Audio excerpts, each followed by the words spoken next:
Like to welcome you to my garden. My plan was to use my AirPods, but a weird thing just happened when I put them in my ears.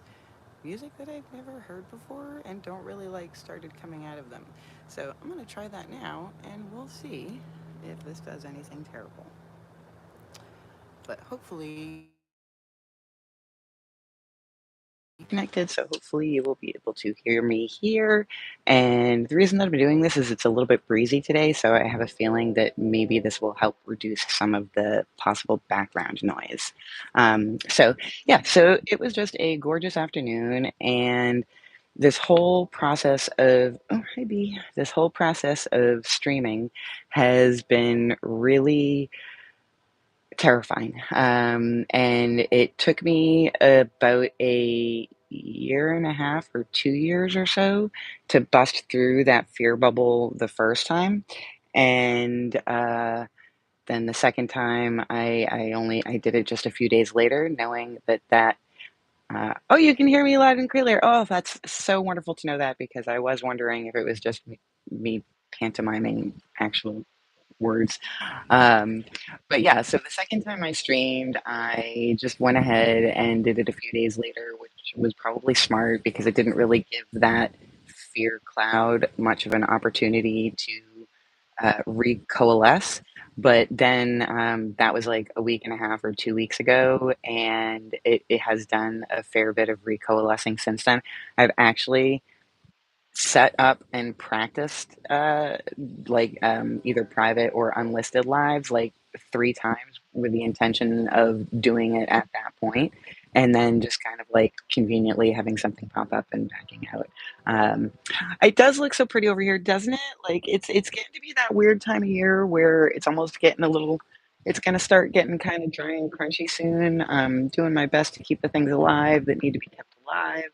And I harvested my first melon yesterday, which was pretty exciting. These tiny little, what are they called? They're called sugar cube melons, but they're basically like miniature cantaloupes. They're only like this big, and but otherwise they taste like a cantaloupe, but an especially sweet and delicious one. So yeah, they're pretty awesome. And I just harvested my first one yesterday, and it looks like I've got at least another. I've got plants in 3 different places, and I think between the 3 plants, I've probably got another 8 or 10 of them. So who knows if all of them will make it to total fruition, but I feel like I'm not looking in the camera in the right way, so apologies. Yeah, it's a yeah, thank you. Yeah, last year, so I'd planted them.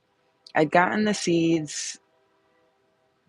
When did I? Yeah, I get the seeds and planted them for the first time last summer, and only got to eat a couple of them because it was just really weird weather. It was incredibly, incredibly hot, and it was really smoky, which I think kind of fucked up the fruiting stage of a lot of the plants. Um, and and also the squirrels. The squirrels, once they're one of those fruits that you don't really like pick, you just kind of keep checking at it. And one day when you go to check it, it just comes off in your hands. They call it slipping. And so they smell pretty fragrant for a couple of days before they're actually ready to harvest. And of course, squirrels are sort of well known. Speak of the devil, sounds in the background. They're sort of well known for having a pretty good sense of smell. So I'd say that they probably like prematurely tore into the majority of them that did make it to fruiting hood. But so this year I have gotten a little bit smarter about the way like I have them sort of strategically placed so that hopefully they won't catch the squirrels' attention too soon. Plus, there's still a bunch of strawberries going, so I'm hoping that the squirrels will just mostly eat those. Um, but yeah, and it's kind of neat because the seeds that I grew this year's plants from were actually seeds from one of the ones that I harvested and ate last year, which I don't know why that's a weird little obsession of mine, but the process of like harvesting something at the end and then getting something completely new and separate from it, I just find is really particularly magical. So I have a habit, like, actually, this on this messy table that I'm not going to show you right now, I have snapdragon seeds and calendula seeds that I've harvested, and inside I have some chive seeds that I've harvested that I haven't really, like, by harvested, I mean that I've cut off the things that have the seeds in them and put them in a bowl to be sorted through later, because that's how I do things. I will get to it at some point, I'm sure. It's just one of those things that only takes a little while, but the more I, yeah, I don't know. I seem to do better if I sort of leave visual lists for myself. And by a visual list, I mean that I'll actually like leave the thing in the bowl on the counter so that it stays kind of in my line of sight as I'm just going about doing my things. And that tends to help me not completely forget about it until it's done. It does take a little bit of patience, and it used to take more perseverance.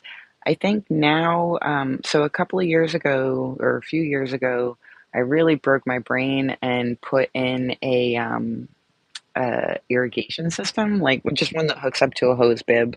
It's not like underground or anything. It's just I'm sure I probably have. Well, I'll show it to you guys if we end up. I might try and like do take my phone because I'm streaming from my phone, and I might try and take my phone around the garden to show you some stuff, and we'll see how that goes. I'm not really sure exactly how far the Wi-Fi stretches, so I'm guessing at some point it'll start dropping frames.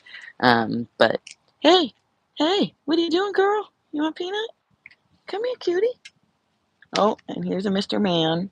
Um, oh, you can't see Mr. Man, but he's probably going to be making an appearance any second in the frame. Um, but yeah, so anyways, putting in the irrigation system made a massive difference. It was really it did take me quite some time to like, and by quite some time I mean like literally months and months. It really did break my brain. It was a really I think it's you'll get this, Rachel, if you're still here. It's one of those things that requires TE or ordination of some sort because you have, you know, the hose bib and there's a whole bunch of different fittings that come off of that, and then you have to figure out how to get the water to where the water needs to be in a way that makes the most sense. And that's just really not my strong suit. But regardless, after several months of trying to figure it out, I did order all of the parts online and get it all put together. And that has been, I mean, it's been a huge money saver and a huge time saver. So I have, last year I had 3 zones. This year I didn't quite get around to resetting up the third zone. So there is still some like top watering I'm doing on the tomatoes out front and some hollyhocks and zinnias and just some other things I got going out front. But the entire like part of the front yard, the whole side yard, and everything back here, except for what's right around me and right around this tree here, is all on an irrigation system, and that really has just been a huge lifesaver. And it's also a lot more efficient. And the plants seem to prefer it. I do still every few days, oh, there's a Mr. Man. I do still every few days um, top water sort of in specific spots, mostly because, oh, I'm such a nerd. Mostly because I have a lot of pansy flowers. Like, I don't know, like 3 or 4 years ago, I got like 1 or 2 multi-packs of pansies from the local gardening center, and they just they I just love them. I think they're such happy little flowers, and yeah, kitty, and no, wait, what am I saying? Yeah, so they when they get really hot, pansies will sort of open up their pod seed, and then the seeds will just kind of like fall all around. So if I top water every few days, then there's kind of continuously some more pansies that tend to germinate. So I'll do that every few days, but it's like if it doesn't happen, it's not the end of the world. Nothing's that's already here isn't gonna not make it. What is he doing over there? What you doing, buddy? Oh, is you? He just woke up from a nap. He's very much lately been in the sort of habit of. Um, like really long afternoon naps, like pretty much sleeping the whole day away. So Rach, or if there's anybody else here, feel free to pipe in. It's getting pretty breezy. Is that sounding like, are you hearing a lot of wind noise sound on your end? And again, my apologies and thank you. I'm such a newbie that I just really don't know what's happening on the other end. And it seems like it would just be a bad idea for me to turn the volume up on my laptop that I'm watching the chat from. So, if you could let me know how it sounds, that would be amazing. Okay, so not a lot. It's pretty clear. Oh, good. That's really awesome to know. So, a funny little story about these AirPods is that they were actually I use them pretty much every day. Oh, like not a lot at all. Okay, awesome. That's great. Thank you so much for letting me know. Sorry I gave you a job. That's totally rude. But yeah, I got these AirPods as a gift from a former boss. And I think it's probably one of the nicer gifts I'd gotten in a while. Well, in terms of cost. I've certainly gotten many beautiful, amazing, wonderful gifts that make my heart feel good. But in terms of something that I probably wouldn't have bought for myself because of the cost associated, this is one of the better ones that I've gotten lately. Um, but anyhow, so yeah, so here I am. I have busted through the fear bubble for a third time. And I was kind of thinking about it in the like 30 minutes or so between when I set the stream up and when I actually went live, and trying to sort of calm myself down. I was thinking about like, why does this feel like so much scarier than lots of other things? Like, it did take me, I mean, it takes me a while to do pretty much anything. I tend to put a lot of thought into doing a thing in advance of the actual doing of the thing. But, I was kind of wondering, like, about sorry, I'm losing track of my thoughts. Um, it took a while for me to get to the point where I was making videos when I first started the channel, but that was probably only like, I don't know, several months maybe. Whereas the live streaming thing, we're talking, more in terms of like years it took me to actually like work through it. So there's a lot more just fear and terror associated with doing live streaming. And I can't believe that I didn't think about this before, but I'm pretty sure that at least part of it is I've got some pretty severe performance anxiety type stuff. Like even things that I am proficient or competent with, if there is somebody watching me, I just will suddenly lose all skills that I've ever had.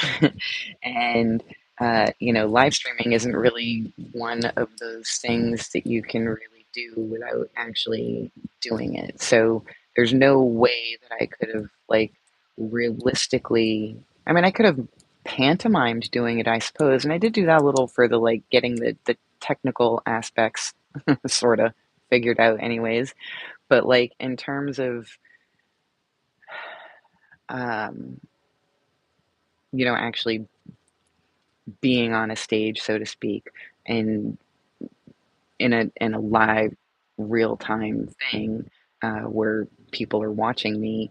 Um, there's not really a way to do that without actually doing it, which means that I think that's where a lot of the fear was coming from, is that I can't do my usual sort of coping mechanism, like the thing that I would ordinarily do to mitigate some of that fear, which is get pretty good at it when there's nobody watching.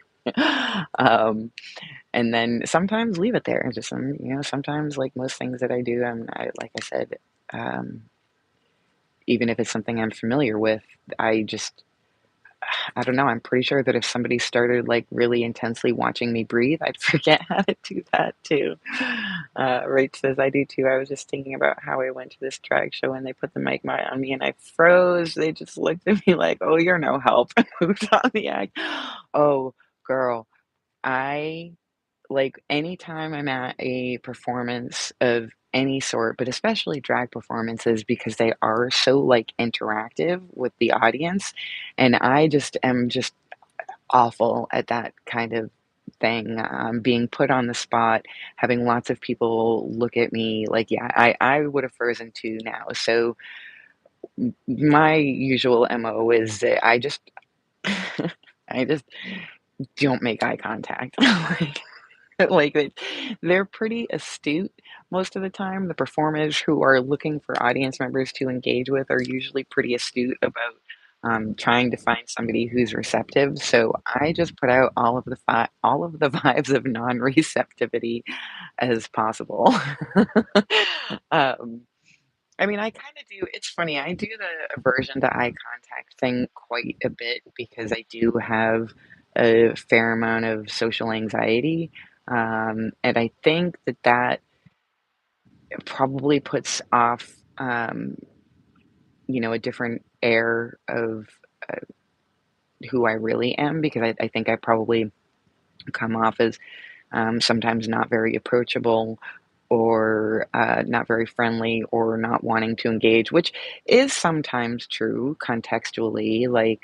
Um, like for example, you know how I like going out and dancing all of the time. Well, not all of the time, but by all of the time, I mean once a week. If I could go out dancing once a week and get all of my socialing in at that time, that would be almost perfect. And then, yeah, but anyways, I like going out dancing with my friends, and I have this one group of friends um, where there's like different events. Like my one friend Ashley is just real good at finding different fun things, and then sort of like marshaling the group to all get to that thing. Oftentimes there is a theme involved, which sometimes I participate in well, I think I participate more in going along with the themes than I used to. I think that's kind of been a little bit of a relatively recent thing. Is I used to just not partake in that at all. Like I'd show up, and the fact that I was showing up was kind of the thing. Um, but anyways, so some of these things that we will all go to together, there will also be a kind of like um, I don't really know the word to use for it, but like there are people there who are maybe looking to like date or hook up or whatever other people, and when I'm in those situations that kind of have that sort of loaded, like there's one that like when you get there, you can, the little like neon bracelets. Yeah, it's the thing showing up, exactly. They have the little, like, neon bracelets, and, like, when you go in and, they check your ticket and stamp you or whatever, there will be, like, one color for, "Yes, I'm looking," and one color for, "No, I'm not looking," or I'm taken," and, like, I just refuse altogether. Like I don't want to I want to operate outside of that paradigm. Like I'm there to hang with my friends and to have a good time with my friends, and I don't really have a secondary agenda. And so I find that in those situations I will often kind of spend part of the time that I'm not engaging directly with my friends is mostly spent trying to not look at anybody else, just so I don't accidentally send a message that I don't want to be sending.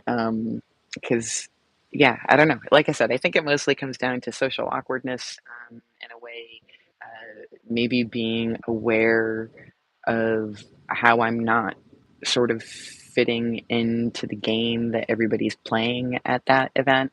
I don't know if I'm doing a very good job here.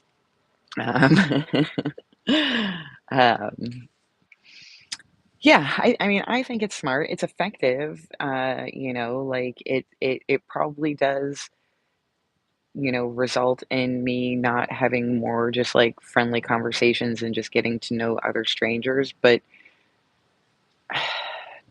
that's okay because like I really have some very good friends, more friends at this point than I've ever had before. And hi, Irene.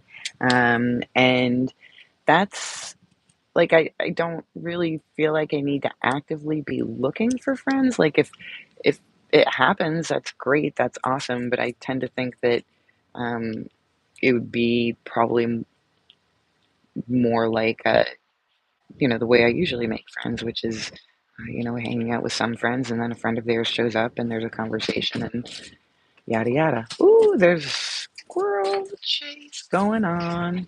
Guys, guys, guys, guys, guys. Oof, oof. They just like zipped up the cherry tree that's right there and jumped from the branch of the cherry tree to the roof and oh, such drums, drums, drums. My goodness. Um, but yeah, so anyways, I've made it here. I've burst through the fear bubble, and I think maybe having a little bit more understanding of why this is so scary, like sort of just pulling that um, reasoning out into the light of day will maybe, shake some of the cobwebs off. Okay, you heard that too? Okay, I wasn't sure how much of that would come through, but like, yeah, yeah. They're territorial, and sometimes they're kind of jerks to each other. It's kind of weird. Um, I don't know. I'm suddenly hyper aware of how much I'm saying. Sorry. Uh, so I'll start saying instead of Oh my God, Lou. Man. Um, I've been thinking a whole lot lately about uh, the autism spectrum thing, and it's interesting, Rach, actually, because my therapist, I've been doing some reading. I was like, huh, what Eric was saying about how like the intuitive thing, um, how much correlation there appears to be just in reading, the descriptions and like the DSM and gathering some more information. It sure does seem that way in some ways.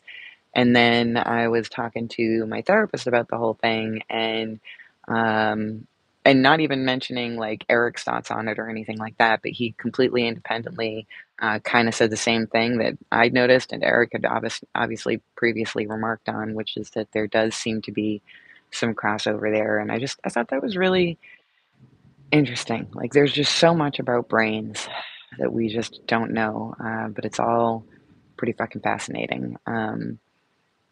And yeah, I don't know, like, I've done a bunch of the, like, online diagnostics, and, uh, if they are reliable, which it's looking like at least some of them have a pretty high degree of reliability, then it's a pretty high number, or a pretty high likelihood that,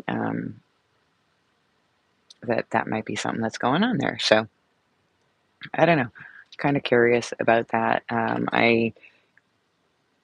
kind of curious to be, or at least look into the idea of being assessed, just because, well, I don't think it's ever, I've got such a like shit understanding of myself in some ways that I feel like I'm kind of always trying to gather these other different lenses that I can sort of view myself. It's like, yeah, it's like this weird triangulation of the self that occurs through other people in some way, other people's either observations of me or just observations in general that then I can sort of like step outside myself and look at.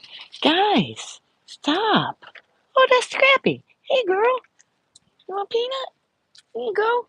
I don't know if you could see that. Oh, you couldn't see that. I should make that. I should tip this down a little so that if she comes back, you'll be able to see her because she's damn cute.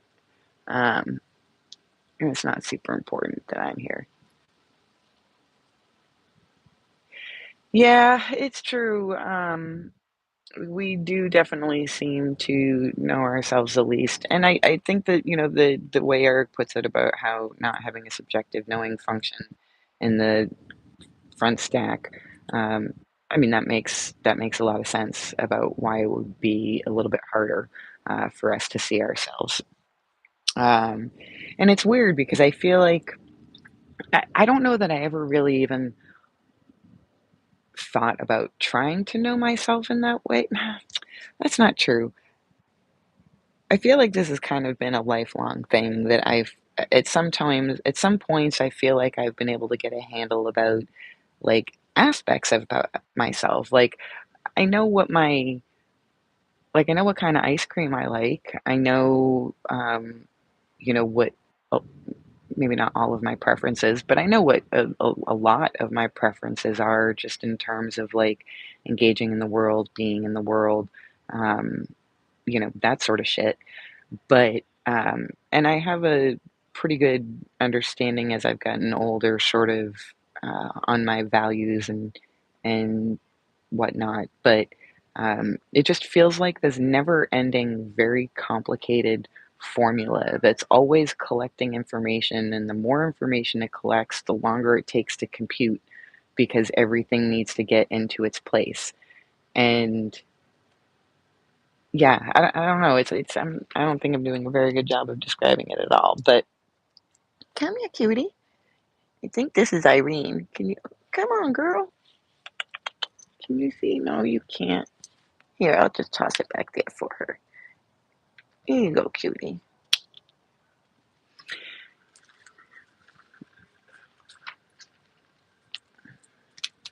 Yeah, so the regulars coming by for their afternoon snacks. Um,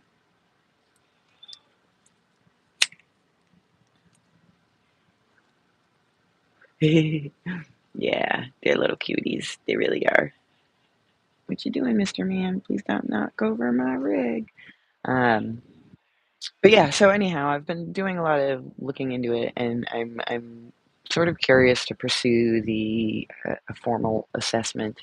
But like, I even went so far to look on my insurance, like look on the website and try and find somebody locally. And looking at their specialties, I had a few people that I kind of wanted to like had a preference. Like if they had there were a couple of additional specialties that I was sort of looking at, and there were only 2 people that I came across that had, kinda everything I was looking for, and I called both of them today, and one of them, their voicemail was full, and the other one, the number wasn't even correct. So, bad job, Cigna. Your website obviously isn't up to date or is missing valuable current information in some way. So, that's annoying. It's so annoying, tell me, Rach, if you have this too, where, like, you'll think your way around to doing something or know you have to do something, but for whatever reasons, procrastinate it. And then finally, when you do it, especially if it's like having to make a phone call, then you like get somebody's voicemail or whatever or something like that. And it's like, oh, all of that energy working into doing the damn thing. And then I did it and it was just all for nothing. It's so irritating. Um, so yeah, we'll see. I guess I'll have to look for some other ones.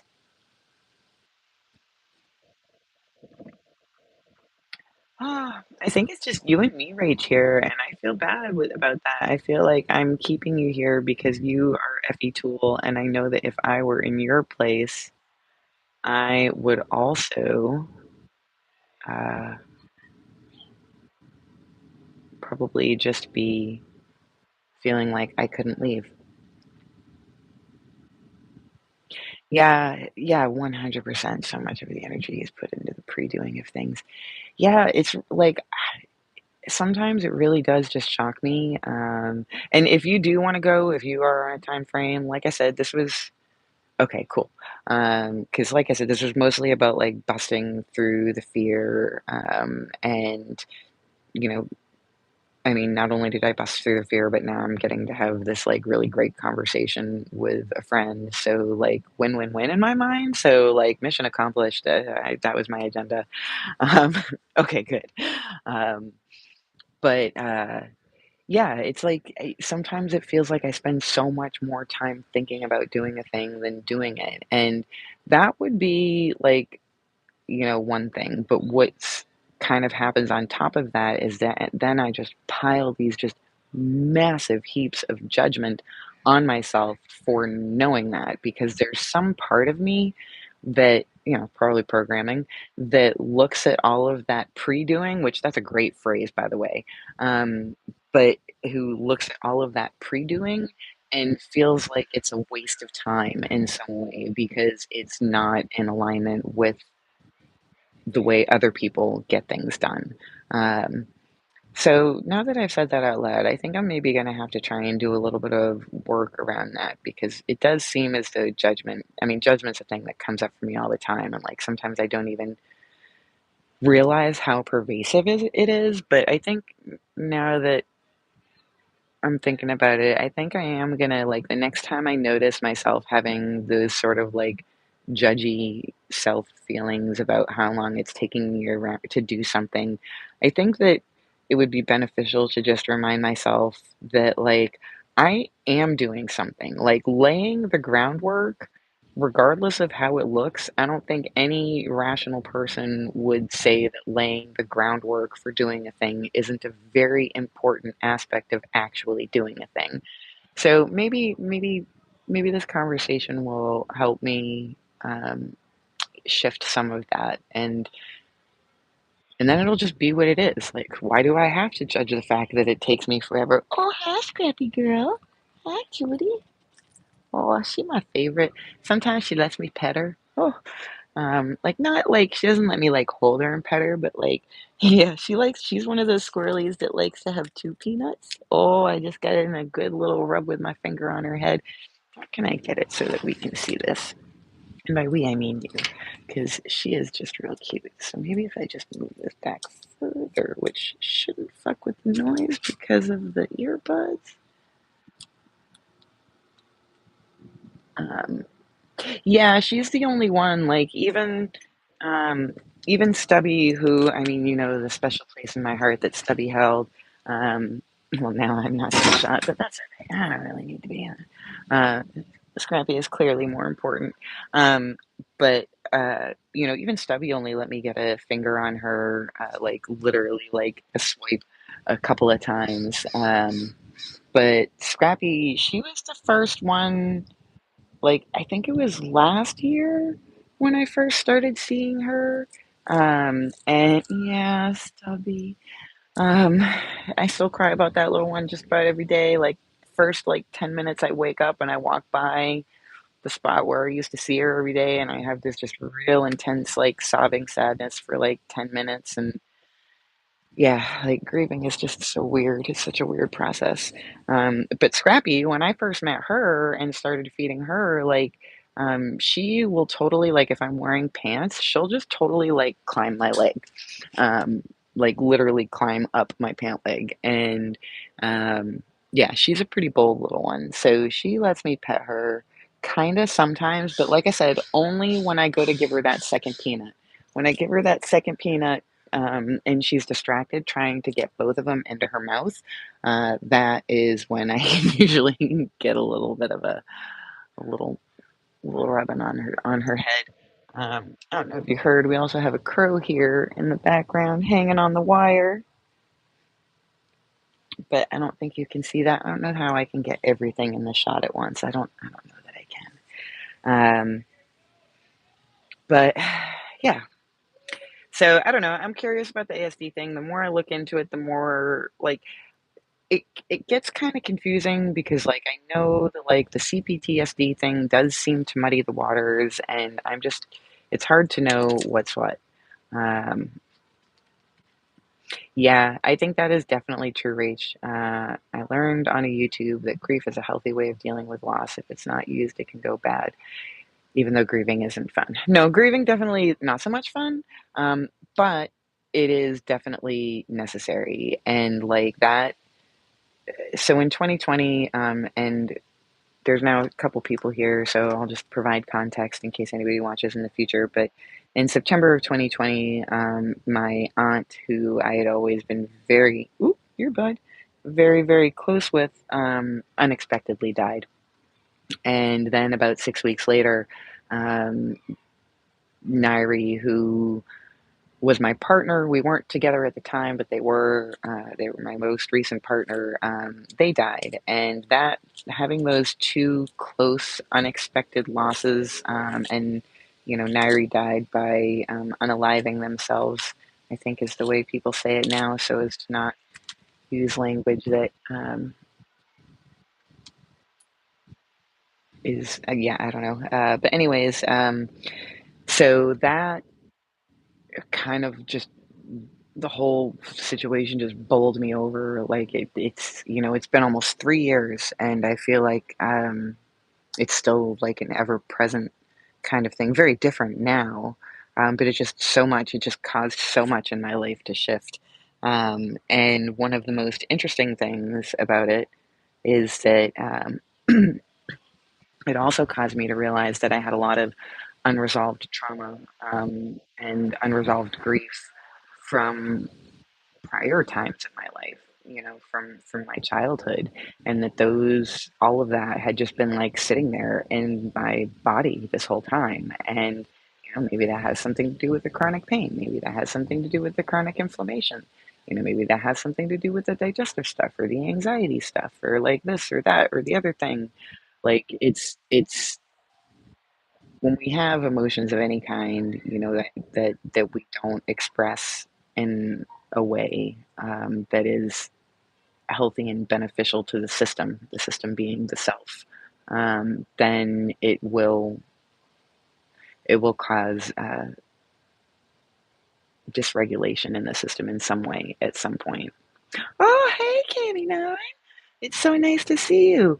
You've been watching videos on grief. Well, yeah, there's a lot of good resources out there, which is good. I feel like it's one of those things that we are if we're lucky enough to love something, we're gonna have to deal with grief. Like it's just so much a part of the human condition, and it's really unfortunate that I don't think that we are taught especially about it. And it's been really interesting actually. All right, well, I'm gonna just so I don't have to keep hurting myself by scooching down. I'm gonna point this back up a little until Stubby shows. Then I'll point it back down to her. Um, But oh, interviews with Nick Cave. I haven't seen that. I will check it out. But yeah, it's one of those things that we just as people are not comfortable with grief. I think most people aren't comfortable with just the very idea of grief. And so we're not only not taught how to like deal with it ourselves and how to like process it and allow it, but we're also not taught about how to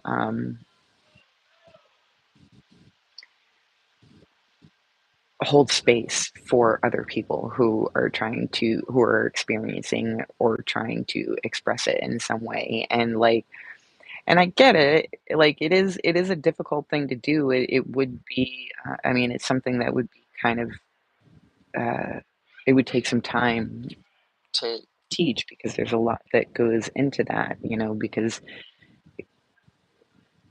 like just being willing to hold space or being able to hold space for somebody who is not feeling very good about a thing without feeling like you need to shift it or fix it or make it better. I mean, it's really hard to do because what that means is you're permitting yourself to share that uncomfortable space with them without that space seeping too much into your own experience because it's not your experience. So it's a really I think it would be a great life skill to teach. Just sort of like emotional intelligence in general, I think would be really helpful for people because these are not things that like you may or may not have an experience with over the course of your life. Like, oh, that makes. I mean, I can see how that would happen. I know. Yeah, I mean that I was really surprised by that. I mean, she had been so influential to my life as a teen. Um, and yeah, it did kind of bring me back to those years a little bit when I heard about it. I was sad for her. She wasn't very old. And yeah, um, I don't think it sounds strange. I think that, there are reasons why we identify with various people that we don't know personally. And um, Oh, they used to play her music. Oh, hey, Melody, how's it going? Um, yeah, yeah. So not only do you have the like sort of cultural association with her, but you also have this like much closer nostalgic association with her. So of course, I think that makes perfect sense that you would have been impacted by it. And I don't think that's weird. I don't think that's strange or unusual or anything like that. Like, um, I know that when different musicians that held a important place for some reason or another, have died. Uh, yeah, like I was real sad when Bowie died. I might have even cried a little bit, which is, I mean, prior to the last few years, crying really wasn't something I did a lot. Mr. Man has made an appearance. Hi, hi. He's probably like, "Where's my mushies? We're past dinner time." Um, oh, Cammy9, I'm so sorry for your loss. That is so heartbreaking.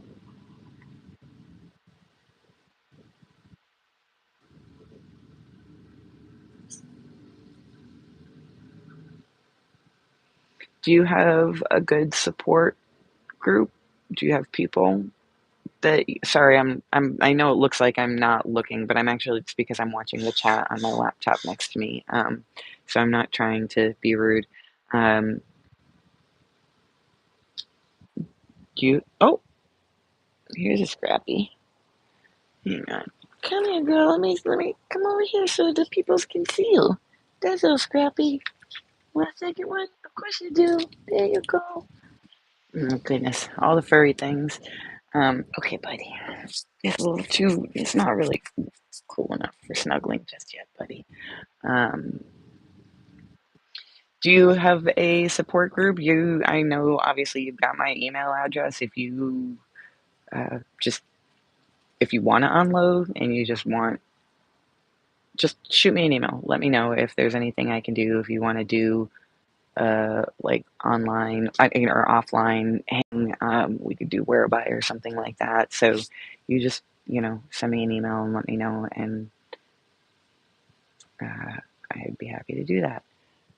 He is persistent, this Mr. Man, by the way. Your friends are helping. Good, good. It's so hard.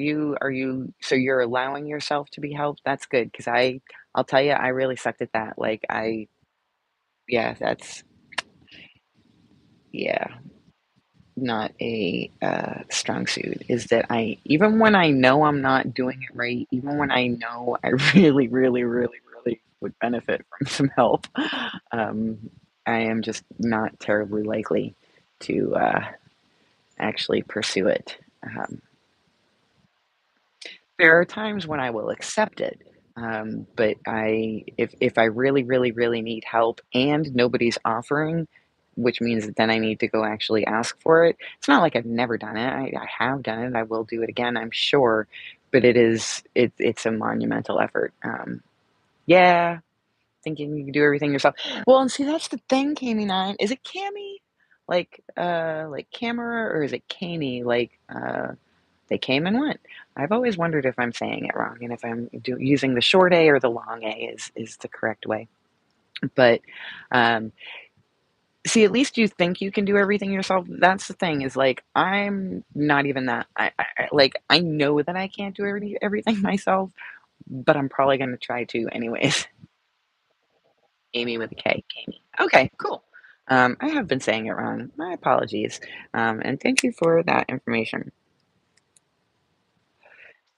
Yeah, like I think it would be Yeah, I think it would be safe to say that I'm usually pretty aware of the fact that that I can't do everything and still not asking for help. Um, which, yeah, I don't know, just,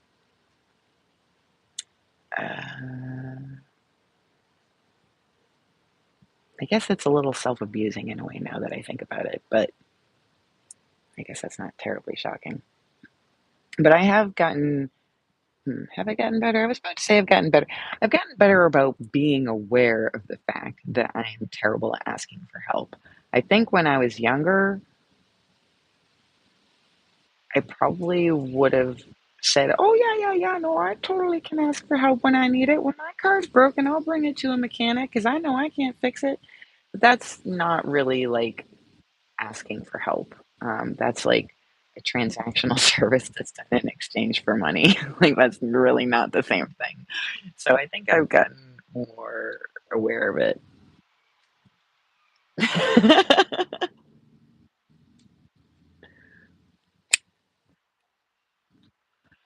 Um,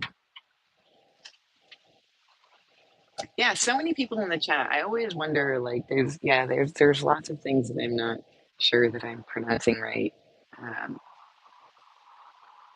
I'm always just so curious about like where people's usernames came up with. Um, I don't know. I've been kind of thinking about changing the name of my channel. Not sure what to, but I have been thinking about it.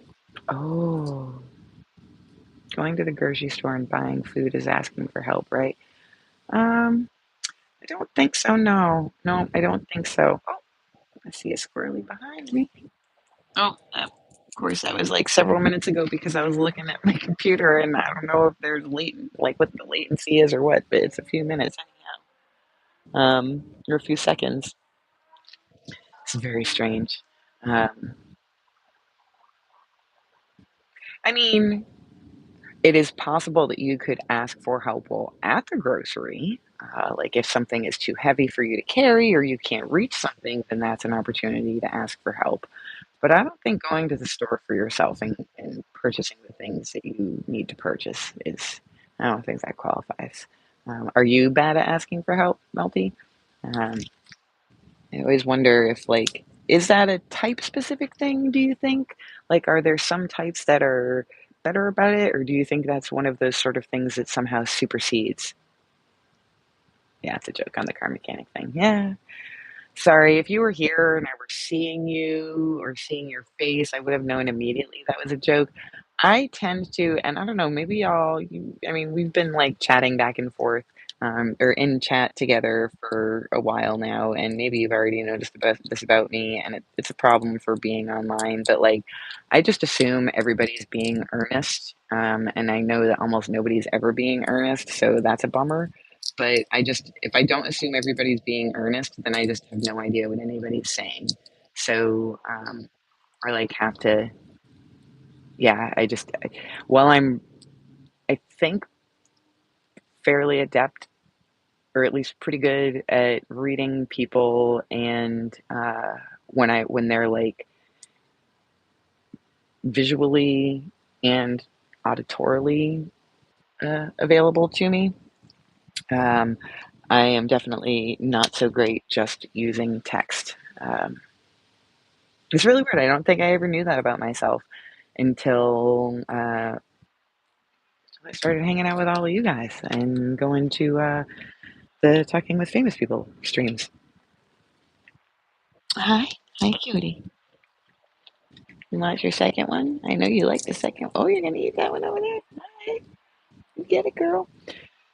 So cute. She's just so cute. She's. I wish I could adopt her and make her my little friend that like lived in the house. I mean, she does come in the house occasionally. It was funny yesterday, actually. I had gone inside to do something and I had left the back door open, and the back door is right more pointing. It's like right there. And then, of course, because I'm me, I got distracted by like a few other things inside, and it ended up being like a half an hour before I came back outside. And as I was moving back through the dining room and the kitchen, I was like, "What was that noise?"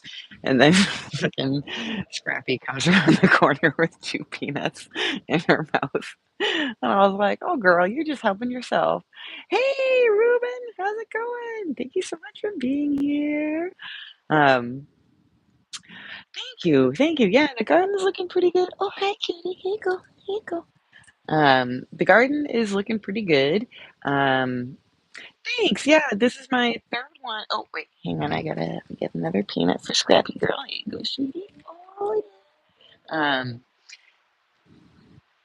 This is my 3rd one, and it's terrifying every fucking time. It's really, really scary, which I don't know why, like, there's, like, 6 people here, and I'm pretty sure I know who all of you are, and you're all, like, nice and my friends, so I don't know why it's so scary, but it is, nevertheless, and I still yeah.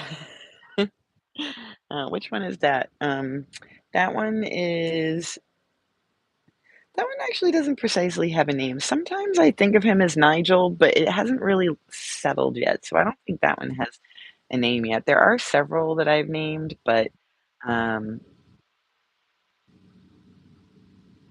Ooh, nice, yeah. Is this your first video, Ruben? Did I see something about that in the chat yesterday, or am I making this up? I don't think I subbed to your channel, but I definitely want to. Um, so please make sure that you do share that. I'm not sure what a strawberry chainsaw is, but ooh, is that super loud? McAllister the I do have some crow friends. I've only named one of the crows because they are a lot harder for me to discern. And I can't tell her, I say her, I don't actually know if it's female. I can't tell that it's her until she's on the ground and walking. I call her Little Mama. Little Mama's her name, or that's what I call her, anyways. And the way that I can tell her from the others is that when she's walking, she's got a definite, like, asymmetry to her gait, almost as though there's maybe like a foot or a hip problem.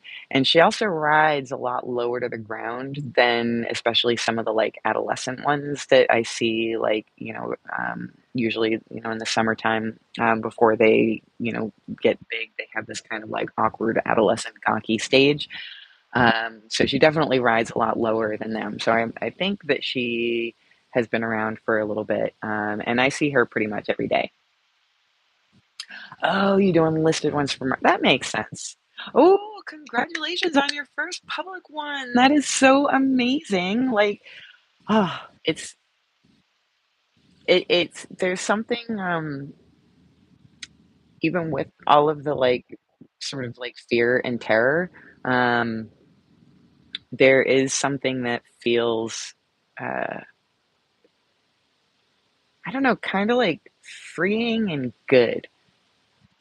Like, I don't know, the couple of other times that I have streamed, or even every time I've ever posted a video, where'd you go? I always feel some sort of like sense of accomplishment after. Yeah, liberating, I think, and maybe that's in part because in my mind, it's this thing that I want to do that I'll often spend a lot of time thinking about doing, like a lot of time thinking about doing before actually doing it. So there's a lot of like pre-gaming and pre-doing, as Rachel coined earlier. There's a lot of pre-doing that comes with it. So by the time it's actually done and it's something that I can like, I mean, I don't do things simply so that I can like cross them off the list, but I do get satisfaction from completing a task that I had it in my mind to do and then being able to cross it off the list. Um, yeah. Ooh, so much talking.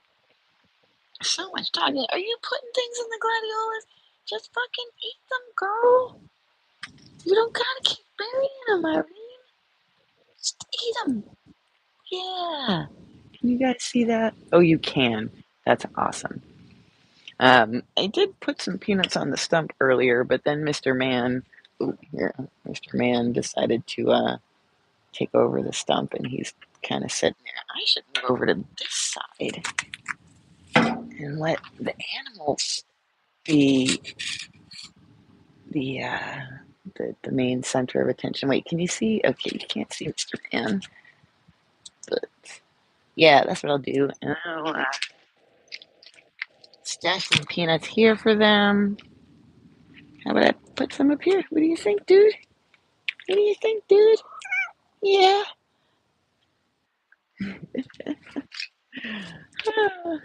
Everything is pre-doing. Agreed. Pre-doing is a whole lot. Oh my god. Okay, so my video, I'm seeing like 10 seconds ago, and my ass looks huge from that angle, and that is not something I don't know that I have ever said before, but oh my goodness. Wow, that was an unexpected sight. Um, I wasn't expecting that. It's kind of that's one thing that's hard is and not just because my butt doesn't look as nice as I want it to. I mean, that's literally like the smallest thing ever. But like seeing oneself is something that I struggle with and have gotten a lot better at. Guys, I have nuts for both of you. Oh, Jesus. Don't tip shit over. Oh my God. Can you guys? Yeah, you can totally see that. Yep. Guys,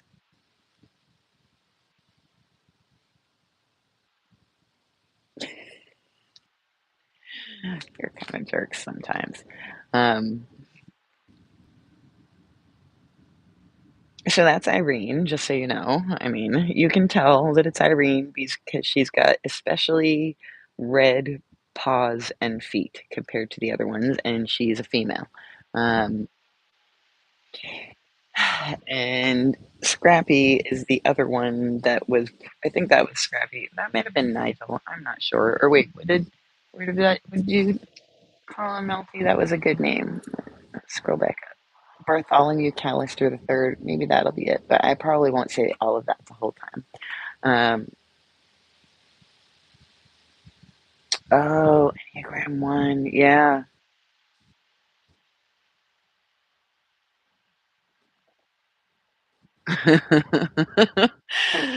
Yeah, yeah. That's funny, Rach. It looks like I have a diaper butt. Um, I don't think Enneagram 1 is part of my deal, but 9 is my core. And if we are just looking at like the first one and like the old model where there was just like the one number and then the wing, I was definitely a 9 wing 1 versus a 9 wing 8. So maybe that's where that's coming from too. Yeah, I don't know. It's like, it's really interesting. Um, and I do kind of have a hard time getting a handle on some of that stuff late because it's hard to know like what's there uh, just as like you know oneself and what has been sort of like overlaid experientially, particularly in like adverse childhood experiences stuff, which I have a fairly high number, so that's definitely there in some way. So yeah, it's it's hard to know what goes to what and all of that, or that maybe is just because again the subjective knowledge functions are just something I kind of struggle with. Um, yeah, 9 and 4. That's I'm like I think I'm the most likely tri-type that I've come across for myself so far is probably 945. And I don't know when you do the tri-types, are the numbers listed in order of I don't want to say importance, but in order of like how you're likely to use them. That part I'm not sure of, but I think that 9, 4, and then probably 5. Sometimes I've wondered about the 6. I'm pretty sure not the 7. 7 seem to have a lot more fun than I've ever really wanted to have. Like I'm averse to a lot of experiences. I think so. I'm pretty sure it's not 7, but I'm not sure about the 6. Like there are definitely times in my life where I've wondered about the 6, but I think also I'm a social self-pres or maybe I don't know. I'm still not 100% on that either. Um, but some people sort tri-type in order of strengths, some people don't. Oh, okay. So it's not consistent. All right. Well, maybe thank you. That's helpful. Yeah, and I've looked into 6 before, and there are a couple of things that seem like maybe, but then, like I know the way Eric does it, where he talks about the fives investigate, the sixes plan, the sevens, put their head in the sand or just ignore. Um, that's I think it's dealing with fear. Is that right? Yeah, anger, shame, and fear. Is that? Ah, shit. I'm fucking up, and I've heard him talk about this like so many times, and I still haven't quite got the details down. But anytime he goes through that and sort of like distills it down to its most core stuff, I do always seem to lean more five than six.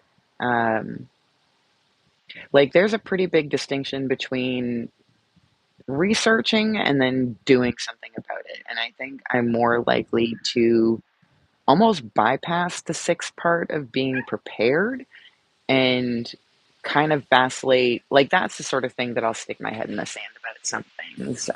Is like, if in looking into something that is scary, and trying to figure out implications of it, then sometimes, like, say for example, I don't think I've ever really had this happen. Well, no, like if you've got like a health thing coming up, or that there's a health thing that's going on with you, but you don't really know what it is. Like, I think what I'll tend to do first is I'll first try and look into it on my own, and then when it gets to be too overwhelming or too scary, instead of like using that information in any way that's applied, um, I'll then kind of like almost wish that I hadn't done looking into it. And like, there's this point of overwhelm where I just kind of go into a shutdown place. Yeah, five, six, and seven are fear. Um, so wait, so Cami, sorry. Oh,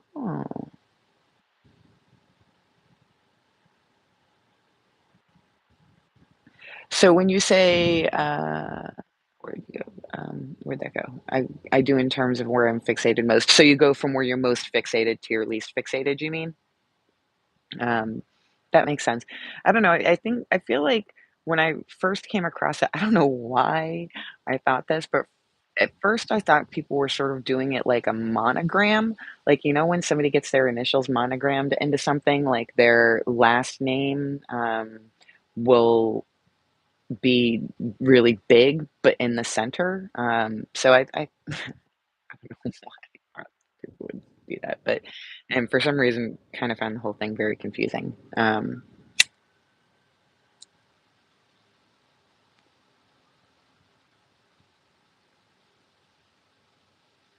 Yeah, I mean, I don't know you super well, Ruben, but I feel like you are a very helpful person. Um, and it sounds like even with what you do for work and the things that you like about what you do for work are kind of focused on the helping and the being helpful, best helper possible, the most impact. Damn, that's some high expectations of yourself. Holy smoke.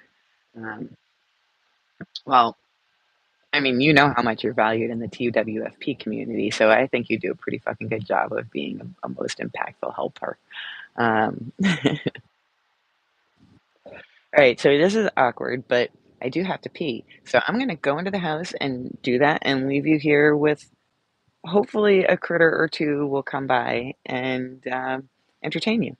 And I'll be back in a moment. I'm going to take out my ear. That would be weird. Be right back.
Can you all hear me? Oh, hang on. I need to scroll back up. I missed some shit in the chat. That's-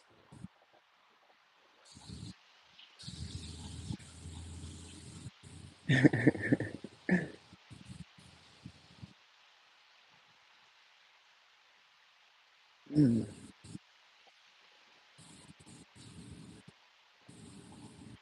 What's the motivation? Always a good question.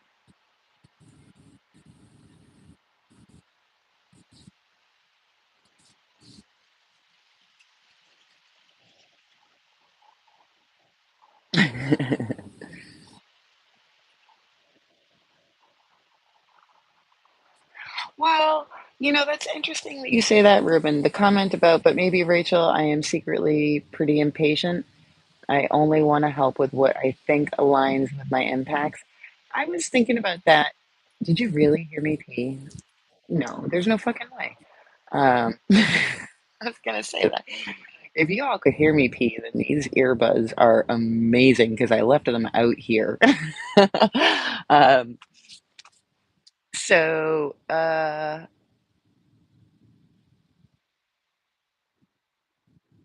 interesting. So, what was I gonna say? I was gonna say something. Secretly pretty patient. Oh, I was thinking about Effie Tool, and so like I think that at least sometimes there is a not quite conscious motivation behind smoothing things over, or maybe this is the nineness. I don't know what I can point this down to. The Effie Tool and the nineness together is a pretty fucking vicious combination, I will say. But um, I I think that sometimes the like wanting to coming into a situation where there's a disagreement, and or people are coming to me with a disagreement, or I'm just in a space where there's people disagreeing, like I do definitely want to um, smooth that back over. But one of the motivations is definitely so that I can return to a sort of, oh, this is definitely nineness, I'm pretty sure. But I don't know. You tell me, Rachel, if you experience this anything like this as well. There is also this just like, yeah, I want to return to homeostasis. Oh, but you've got nine too, so that doesn't really help. Um, do we have any? Yeah, I don't know. It's like it's hard to tell if that's the Effie tool or the nineness or just where the Venn diagram of where they overlap. Um, but yeah, it's like I obviously want people to be happy, but um, like part of the motivation of wanting people to be happy is so that I can be uh, kind of left alone, which isn't a very nice way of putting it, um, but I think it's true.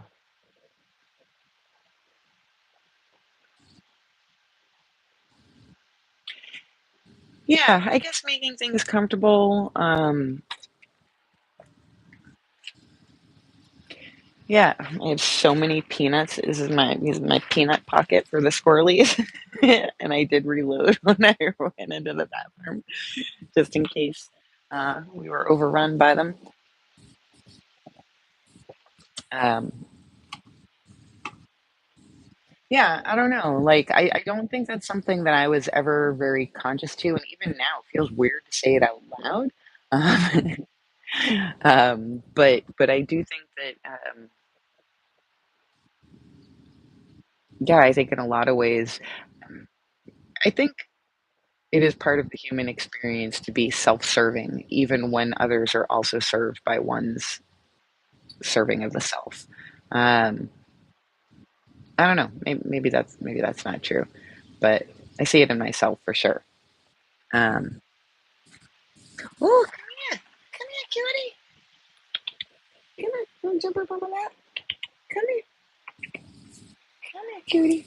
No, all right. Okay, well, come over here so everybody can see your sweet, sweet cuteness, girl. Come here, come here, perform for the people? No? There you are.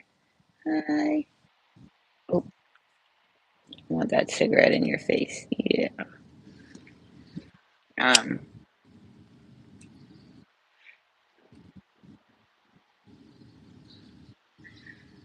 yeah. Yeah, conflict is upsetting.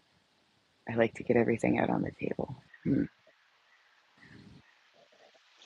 I'm not opposed to everything being out on the table. I think it's more the manner in which things are out that I think is what I find do or don't works. Do or don't work? That doesn't make sense. What does or doesn't work? Um, but oh yeah, yeah. How long did you date for? Like, did that become apparent pretty quickly, or was it one of those things that like you had to get out of the honeymoon phase and wait for actual like conflict to show up before you were able to see it? So mine of any areas but defense mechanisms have been built to protect the cell cells naturally. Oh, that's true. That's true. Um, yeah, that's interesting. So yeah, I don't know. I'll have to look into. I'm like I said, I'm pretty solid on the nine and the four. Those make sense. Um, Not so solid on the five, although I know that there's at least a few people who have thought that they'd seen the five pretty clearly. I don't know that. Trying to remember, like it's been probably a couple of years since Peter and I chatted about it.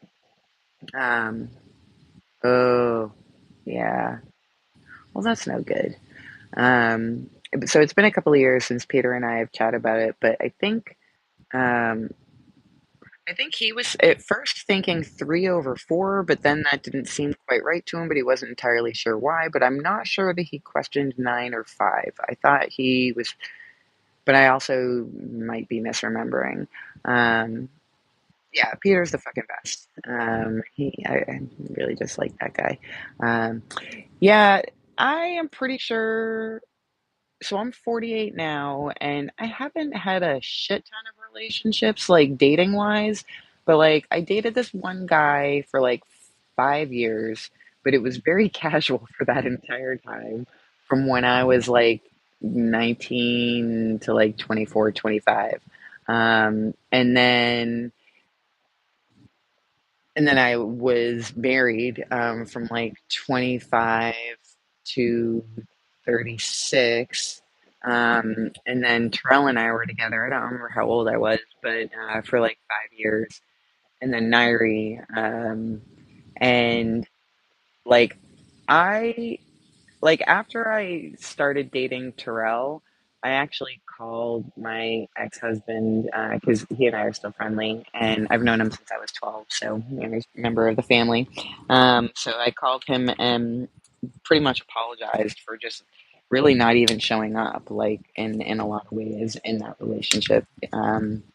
So I think that stonewalling thing, I'm sure it's something that I probably am still capable of, and may even do again. But it's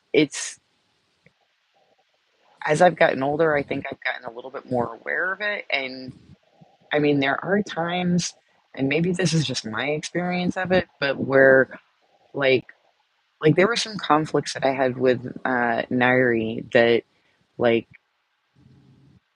I probably came off like I was stonewalling, but it wasn't really my intent. Like there's this point that I get to where like my ability to even understand what is like being asked of me or what is being expected of me just kind of like goes out the window. And I don't know, it's a weird thing, and I think I used to be a lot less aware of sort of slipping into that place. Um, but yeah, that's definitely gotta be fucking frustrating. I feel like connecting knowledge and never having enough sometimes. Yeah, that I fucking feel that. Like, yeah, I feel like for all these years, I mean, not that it's been that many, but like it's been quite some time that I've been into the, "Oh, guys, just stop." Pretty sure that's Irene and Scrappy. I don't know why, but they do not like each other. Um, but, um, what was I gonna say? Something about 5 connecting collecting knowledge.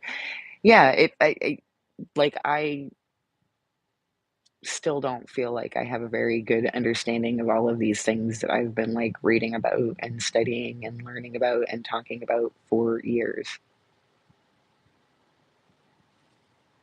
Are neither health nor Oh.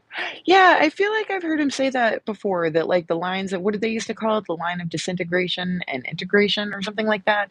Um, and the, like, initial models, said that there integration was always this way and disintegration was always this way.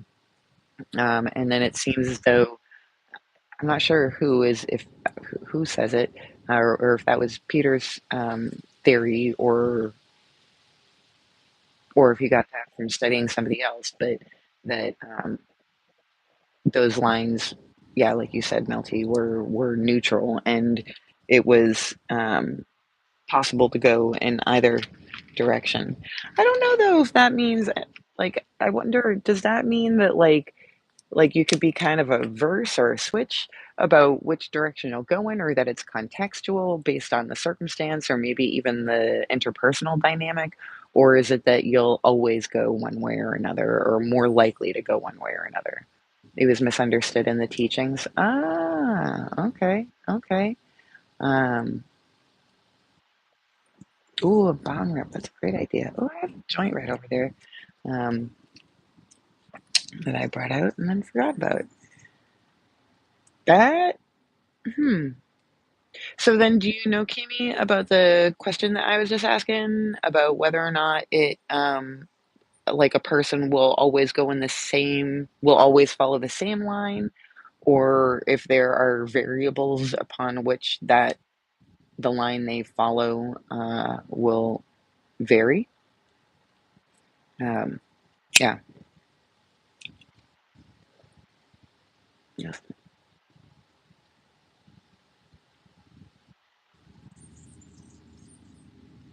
yes, and yeah, and that makes sense because if we are understanding that the Enneagram is a description of the way our defense mechanisms show up, it will vary. Okay, interesting. Um, then it also stands to reason that the less defense mechanisms one has just in everyday engagement. I mean, it's good that they're there, and they're there for a reason. But I think that, and I guess I'll only speak for myself. Oh, I don't know if you guys can see that at all, but we are getting treated to a little bit of hummingbird drama as well. There were just two that just zipped through the yard. Um, uh, but yeah, defense mechanisms. So I mean, it makes sense. They're there for a reason, and all that good shit. But I think that as we have the opportunity to grow and maybe heal some stuff, then there are times that defense mechanisms for myself, anyways, like I mean, they're just always there. I don't even know how to not make them be there. Like it is at times conscious, but at times it is not. And like there have been times like I mean, I've been seeing the same therapist for I think my like first or second appointment with him was right like the day that my aunt like the day before she died. She had like this really unexpected medical emergency, and then it was the next day that she actually died. And so that was almost 3 years ago. So we've had some moments, he and I, but it does seem like there have been several of the more like dicey therapy sessions where we're really trying to like get in or through something, and like it's crazy just seeing how many different things show up that, that are defense mechanisms. Like, it's I've gotten to the point where I can see them a little bit better now, but they're still there, and to a large extent, only I'm only able to, I guess, control them or maintain awareness of them up into a certain point. Um, so I think that makes sense. There are several schools of thought. They say different things. Most teachers have moved away from Riso Hudson. Does that mean a person will become healthy while starting to exhibit all nine types of behavior, so as to not rely on specific types as more anymore as defense systems? Hmm. Yeah, that's a good question. I mean, you would kind of think so that you would start to see like the more uh, positive and useful and beneficial aspects of each of the types as a person sort of whatever's heals is the best way that I can think of that, because I feel like you know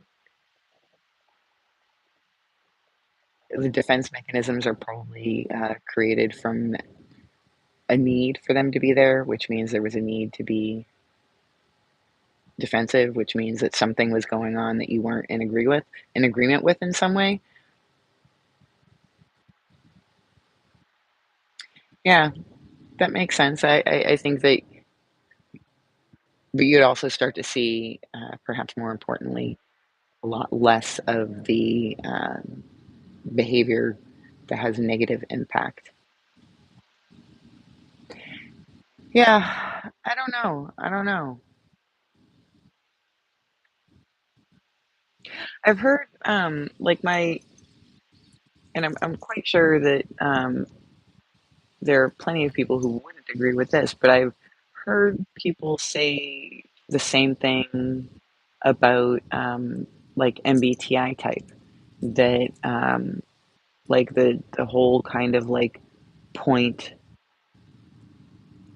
of it, uh, is to actually be in a place where you move beyond it.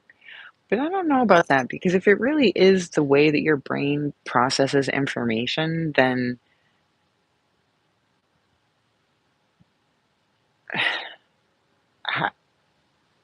I don't know. That's where my understanding of these things kind of breaks down. Is Or maybe it's more that, like, not that you supersede the type so much, but that it's not as obvious because you don't have any maladaptive behaviors that you're kind of throwing up, and that oftentimes seems to be what we mostly see. Guys, oh my goodness, they are just, hey, stop, stop, stop. Oh, fucking, you knocking shit over now, guys. The fuck? Here, you have some, you have some. Oh, they don't even care. They don't even want peanuts. They just want to run around each other. What I would like to know, says Melty, is the ideal health state showing all nine types in variation or appropriate situation, or does it mean not having any behavior of the nine types? Well, hypothetically, since all, like, I don't know, like, it seems as though between the, oop, shit, uh-oh, am I still there? Sorry about that. Why isn't that charging? Hang on. This is how my last stream ended too. Um, why aren't you charging though? Hmm.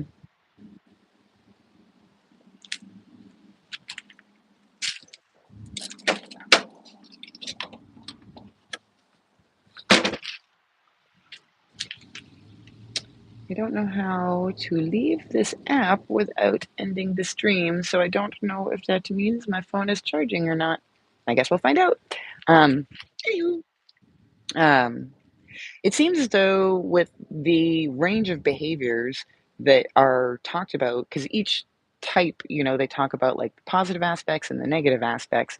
And if you put together the positive aspects and the negative aspects, you kind of see a whole circle of like human behavior and engagement with the world. So, like, are we trying to escape being human? I don't think so. I mean, no identification overly with one type or another, but I'd still think that you would have the behavior of any one of the nine types as situations would come up. You'd be able to easily flex and adapt into whatever was needed in the moment without being fixated on any one over the other. Like, because they're all tools to interact and engage with the world, right? Or ways in which we interact with and engage with the world. So I don't know if you'd want to. I mean, I don't know. I don't know. It seems to me that like that, trying to escape that would be trying to escape the human condition in some way. So one way to phrase the question would be: Are you 2, 3, 4 spectrum?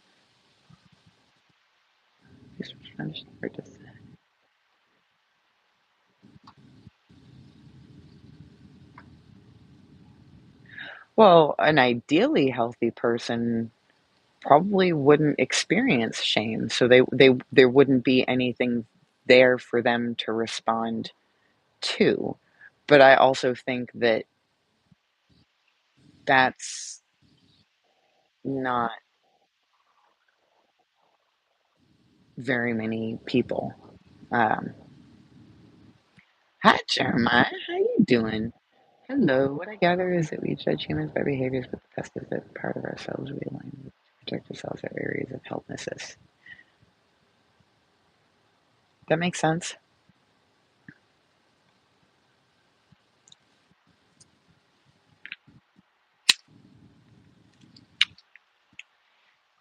Yeah, I think I sometimes use Enneagram in a similar way. Um, and that might, that might also be just not having a very good understanding of either system and trying to sort of put them together, about not repressing and not acting out. Hmm, yeah, that makes sense. So hard to do though. Like,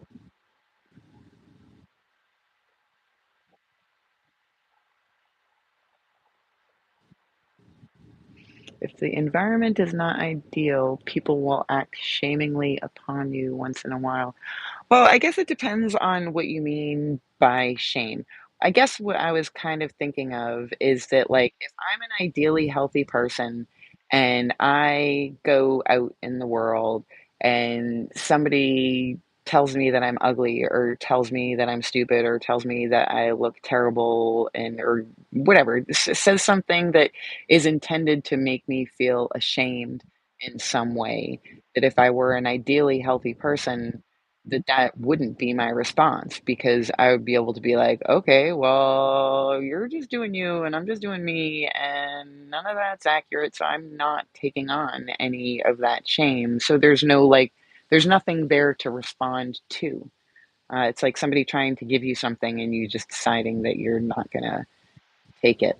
Um, but that's, like I said, that's just kind of like the first example that sort of came to mind and is the reason why I said what I said. So, I mean,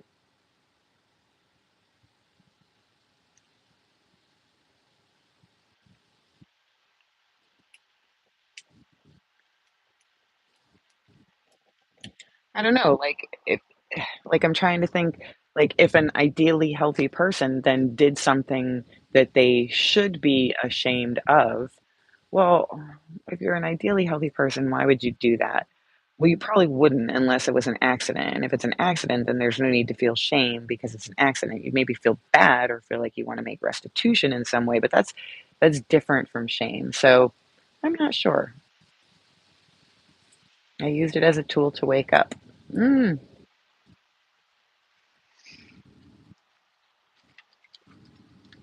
Isn't it funny how much that like whole notion, oh, scrappy girl, you guys done fighting for a minute?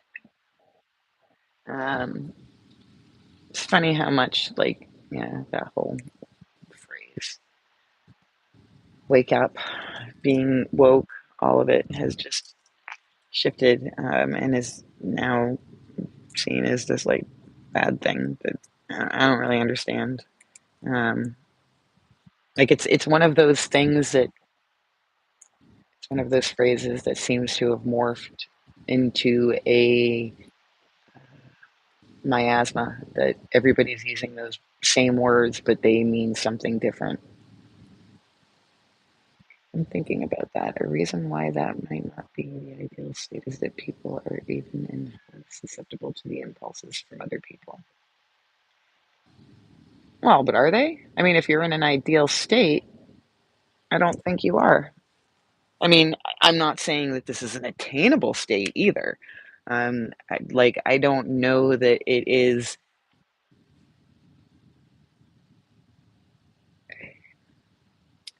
I don't know that maintaining an ideal state of health is, like,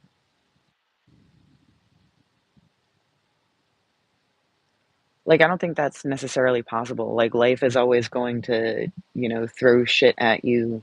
So, it's not like it's not like a fucking journey with a destination that once you get there, then you're done and you get to set up shop. It's like it's kind of a little bit of a moving target. Um, so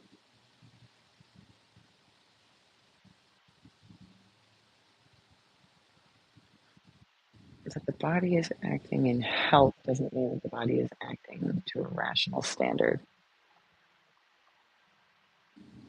I'm not really sure what that means. The body is acting in health doesn't mean that the body is acting to a rational standard.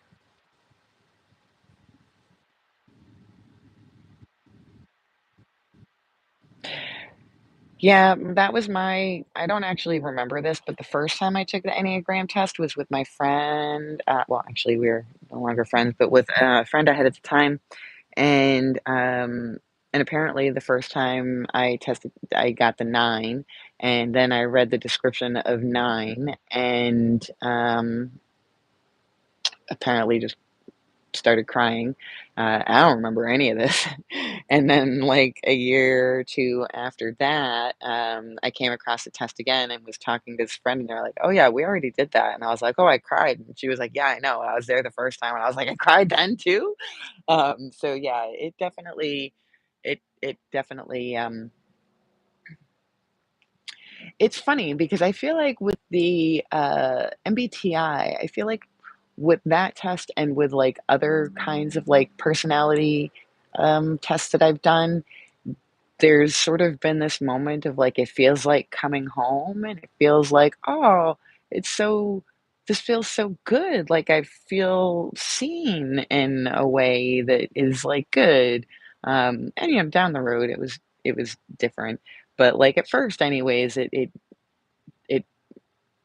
it felt very affirming. But with the Enneagram, like, that was a very different experience. Like, that was yeah. Yeah, like you said, it woke you up to your bullshit. Yep. Um, like if the standard is I'm gonna be unaffected by random people saying I'm ugly. Well, I don't know if that I'm saying that that's the standard, but like I don't feel like that's a bad standard. I mean, I don't think it should be just um, I'm gonna be unaffected by random people telling me I'm ugly. I think it for me anyways, if I were going to try adopt a standard along those lines, it would be more along the lines of I'm gonna allow myself to be who I am and value myself for it, knowing that I'm not always going to be right. Um, no, I don't know what that was. Um, does one disassociate from shame or objectify shame such that they may intuit?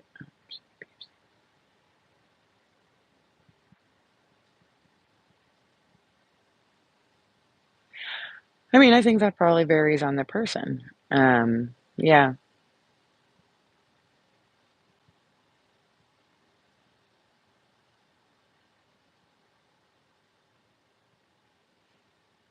Yeah, I think that seems reasonable, Melty. I'm hoping that my phone is now charging, just as a warning in case it's not for some reason, and this stream very ends very unceremoniously. I just wanted to make sure that if I haven't already said it, thank you all so much for being here. Like, you guys are just awesome. I'm really, really grateful that you're hanging out with me and taking the time to share your thoughts and your energy and your time with me. But yeah, just in case I forget to say that later or things end unexpectedly. um, yeah, I think that when I think about like, I mean, not that I ever expect to see this in my lifetime, of course, but like when I think about what an ideal society would look like in the future, it wouldn't necessarily be that there's no hurt and no pain, because I don't think that those are things that can be avoided. It's more that we have individually and collectively a higher degree of emotional intelligence to deal with those difficulties as they come, so that we're not creating more harm, I guess, for ourselves or others.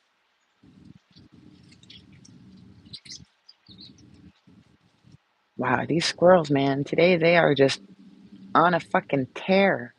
They are on a tear. Um, okay, I've been streaming for like 96 minutes.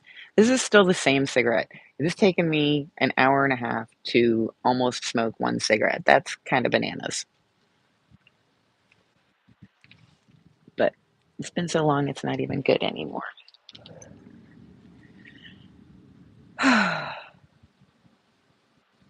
I'm fucking tired. That was tiring.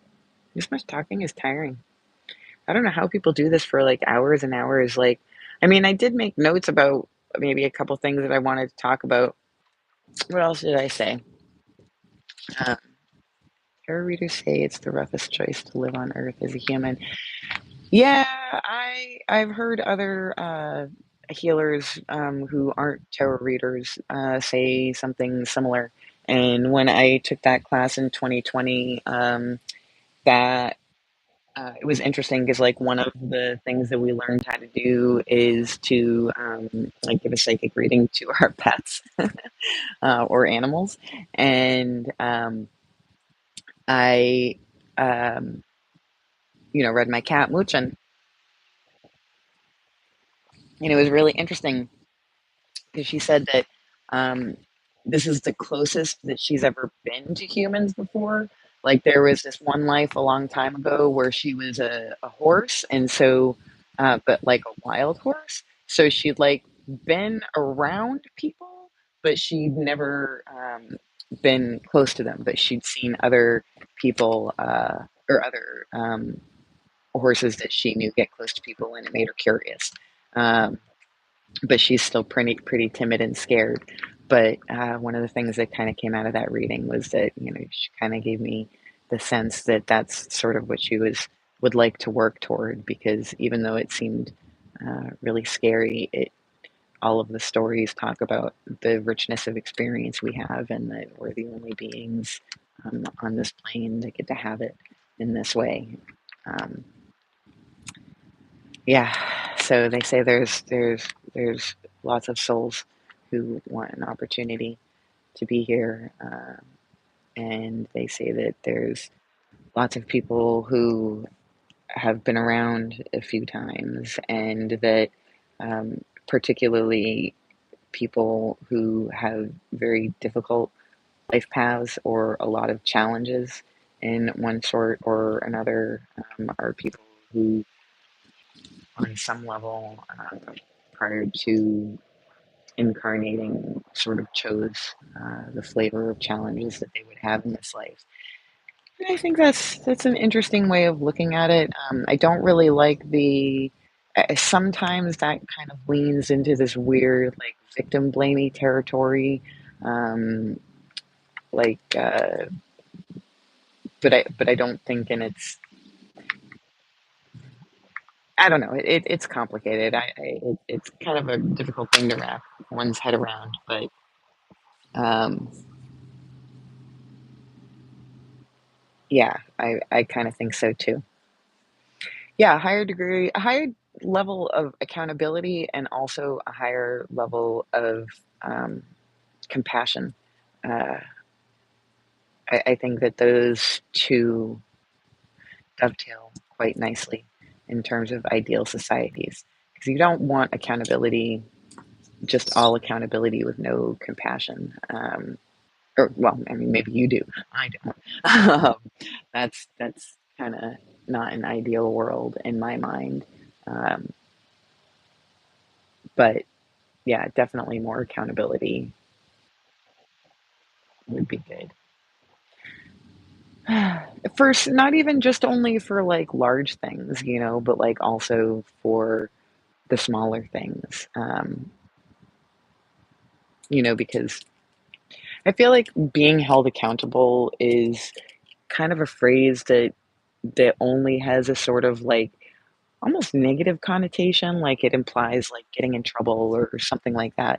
But I don't think it necessarily has to. I think that maybe that's just an indicator of how we're not in an ideal place right now, is that it only has that, because like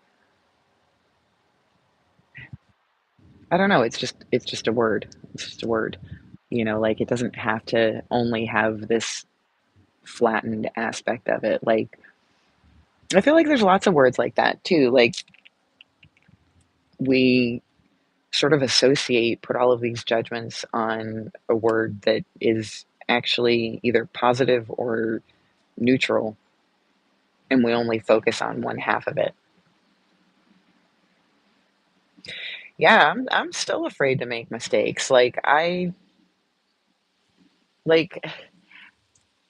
think not necessarily because I'm afraid of being held accountable, but because I'm afraid of being held accountable in a way that is overly harsh. Like I think that's part of what I worry about, or that I'll be held accountable for, um, and that like uh, assumptions about motivations will be made, where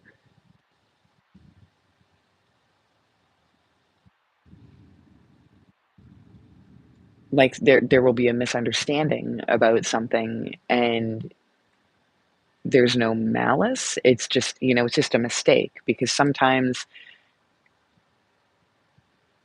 and I think maybe I don't know if this is an accurate distinction or not, but I feel like there's like the distinction between accountability and responsibility is that like there are times when um, holding yourself responsible is fine, but holding yourself accountable, see, accounting, implies that there's like a debit credit.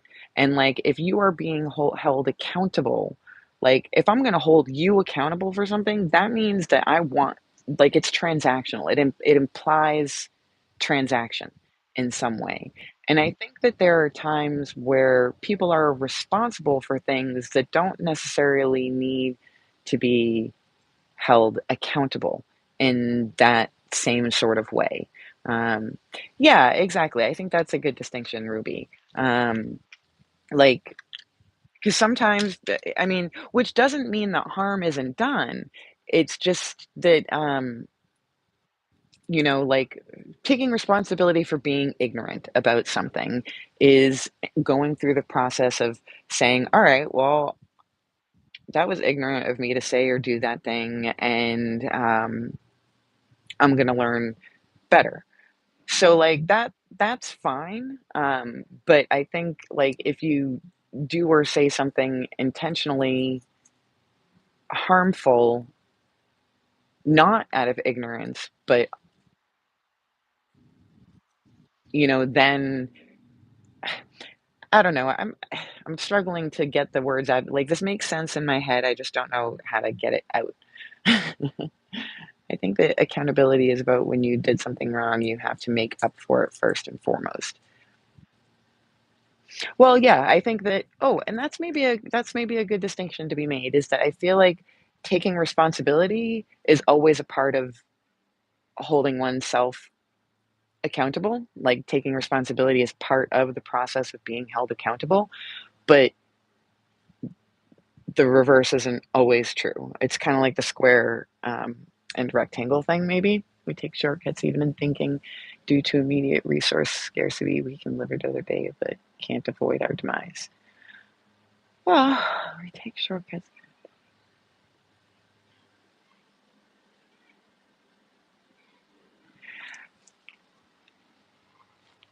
I'm not 100% sure exactly what you're trying to say there,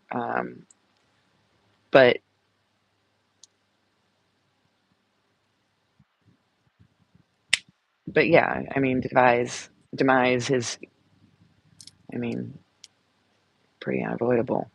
Responsibility is a role that you take for doing things.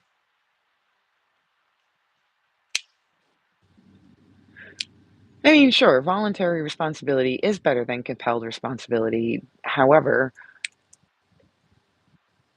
I don't think that we quite live in an ideal world, and I think there are times um, where you know responsibility won't be voluntarily supplied. you know, um, we can only live one day at a time. Well, that's true. I mean, it would be kind of cool if you could simultaneously experience several days at once. That'd be a fucking trip. But yeah, it's true. Um, oh hi. Yeah, so this is Irene. I don't know if you can tell her little feet, but she's got extra red on her feet and on her um little hands. She's a cutie. Come on, Scrappy girl. Come on, cutie. Oh, that was my finger. Chill out. That was definitely not a peanut. I get it. Like I guess my flesh tone is somewhat peanut colored and away. Like it's pretty beige. Yeah. I don't know.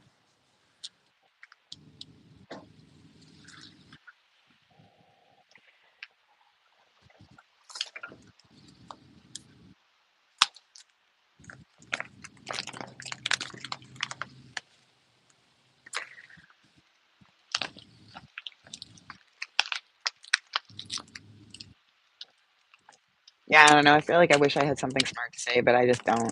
I'm not that smart, and this is feeling like a bit of a heavy conversation that I'm not sure where to go with it. Um, sorry, guys. What are you gonna do? What are you gonna do? I think I'll probably wrap this up shortly, though.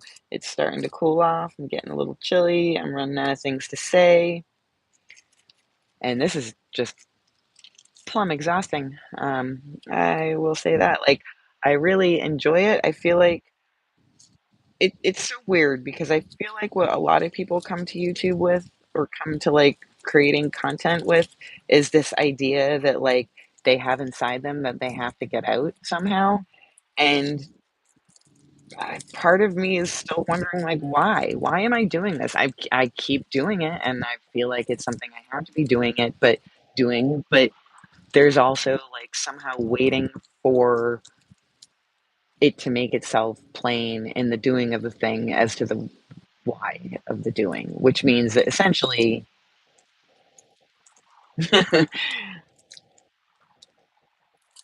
I guess I am maybe overly relying on y'all to like help me figure out just I don't know, not help me figure out, but just like I don't know. Yeah, I don't know. I can't even I don't know. I don't know. Um is that we indeed live in a society. It's true.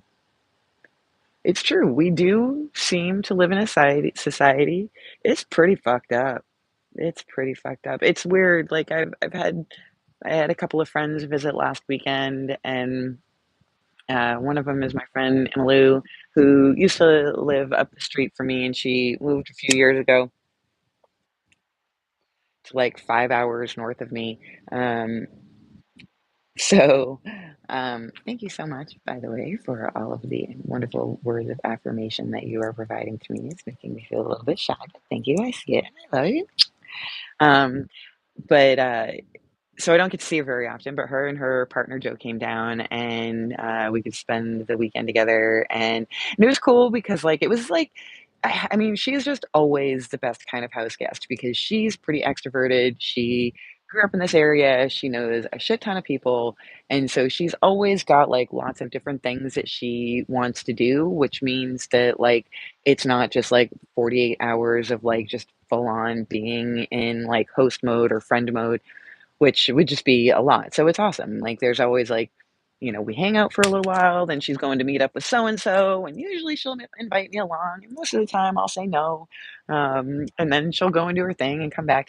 So, anyways, we were having these, they're I think in a pretty similar place politically to me. And so it was kind of a nice conversation because we were sharing information and not disagreeing about anything, which is kind of my favorite kind of sort of conversation when there's a sharing of information, but there's no like tension, there's no real conflict. It feels very open, and so that those are kind of like the places that feel good for me to like be vulnerable because it feels pretty safe. And so we were having these conversations, and we were talking a lot about politics because obviously I'm in the United States and shit's fucking.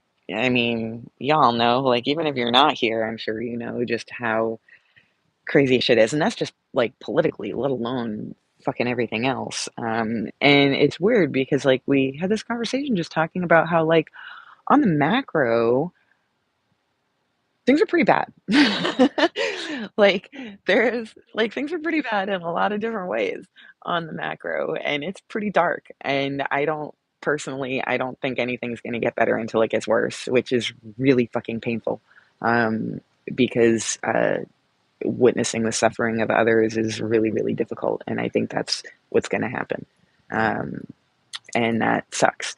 Um, but what's really interesting is that like there's this phrase, as above, so below, as within, so without. Like it's one of those things that shows up all over the place in a bunch of different. Oh, sorry, didn't mean to ignore you. Bunch of different places, and it's it kind of doesn't feel that way in the world right now. And maybe it's just the media and the information that does filter down. But it's like if you look on the micro, like on the interpersonal level, there's fucking beauty everywhere. There's beauty, there's love, there's expansion and vulnerability and sharing and connecting. Like there's so much beauty happening on an individual level, both within the self and in a party of selves.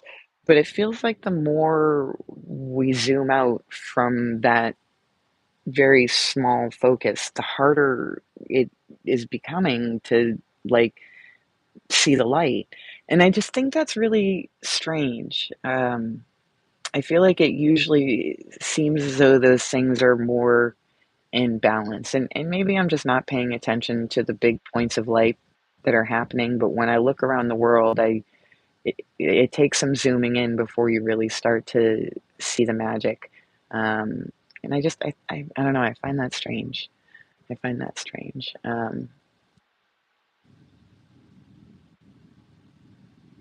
Yeah, another wave of kings. No, it's history repeats itself. Oh, but wouldn't it be lovely if we could like get smarter? I mean,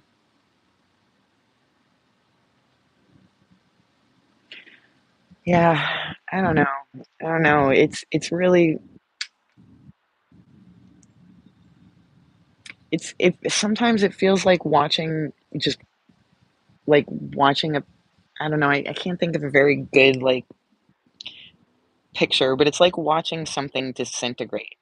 Um, and it's like you can almost see it happening in, at least here in the US, like and I know it's not true, but it feels true that like there's there's just so much we're being pitted against each other in so many ways. It's different factions, and you can sort of like take your pick of, which lens you want to look through, but whatever lens you look through, it's the same answer is that we're being like pitted against each other, and that's just keeping everybody busy from actually like making progress and making things better.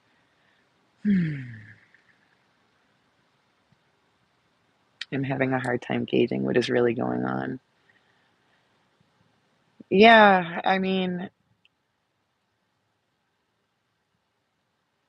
yeah, that's a great question, Rach. I mean, knowing contextually, personally, some of the stuff you're up against, like my first thought was taking that sort of on the meta level, like just the world in general. Like there's so much misinformation. It feels like things are so strange right now that it's hard to tell what's real and what's not. But also, um, I'm not sure if are you okay? Do you mean on a more personal level, or did you mean more on that sort of like meta level? Yeah.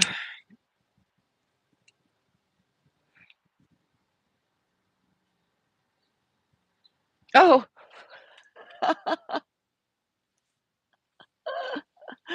I get you right. Um,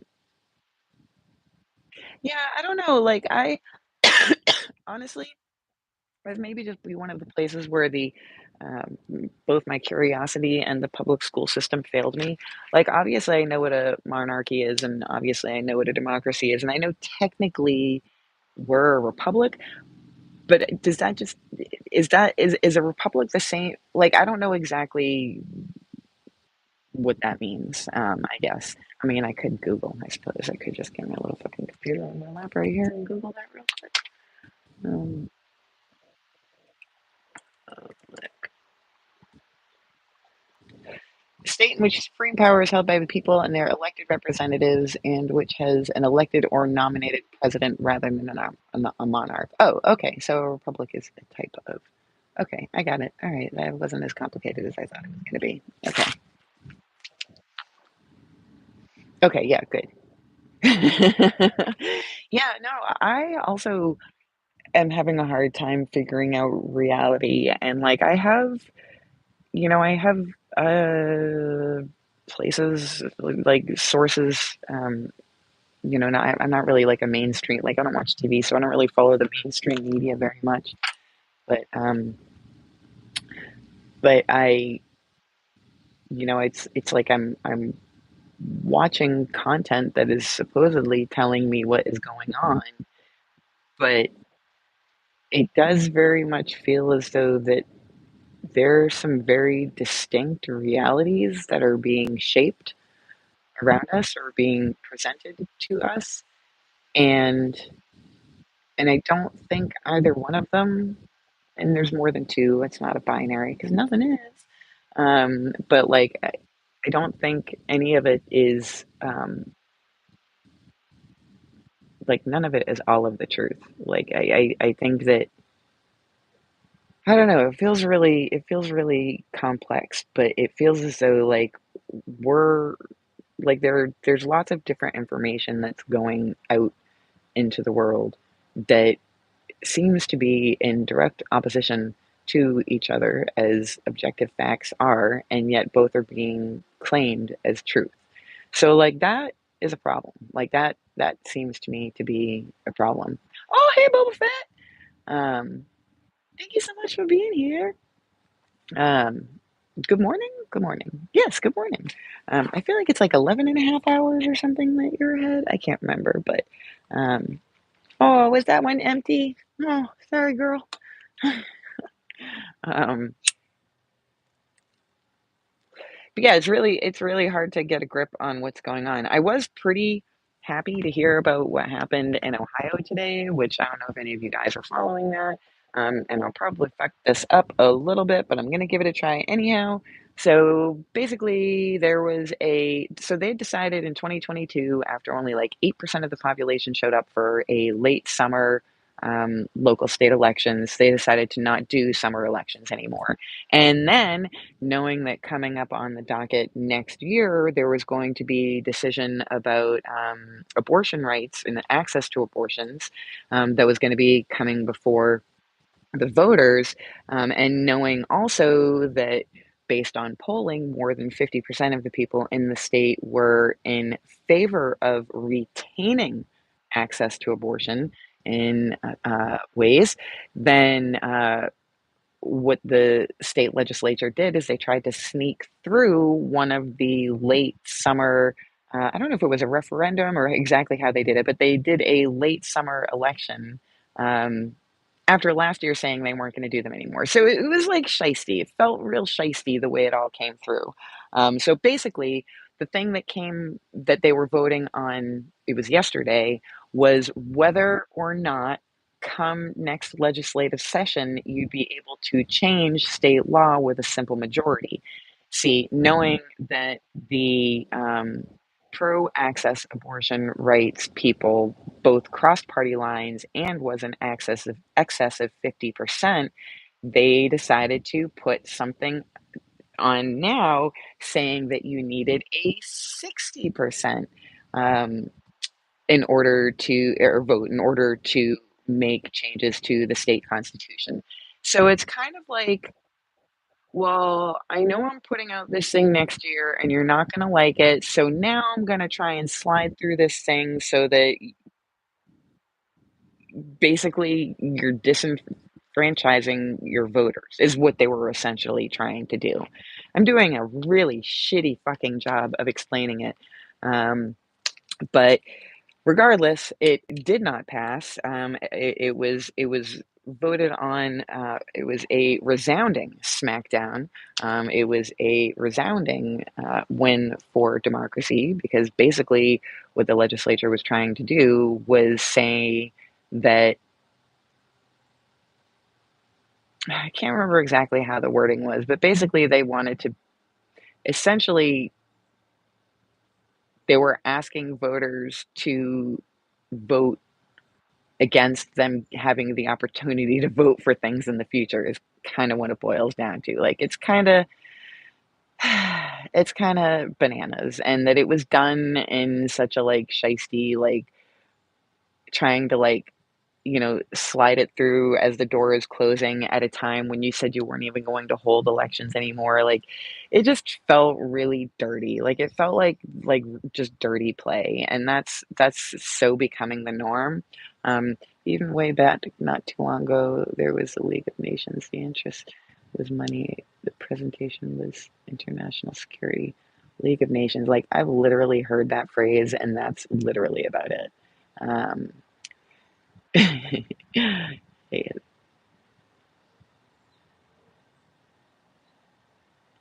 Yeah, it was I mean, definitely somebody, like if like I said, I'm doing a really terrible job of explaining it.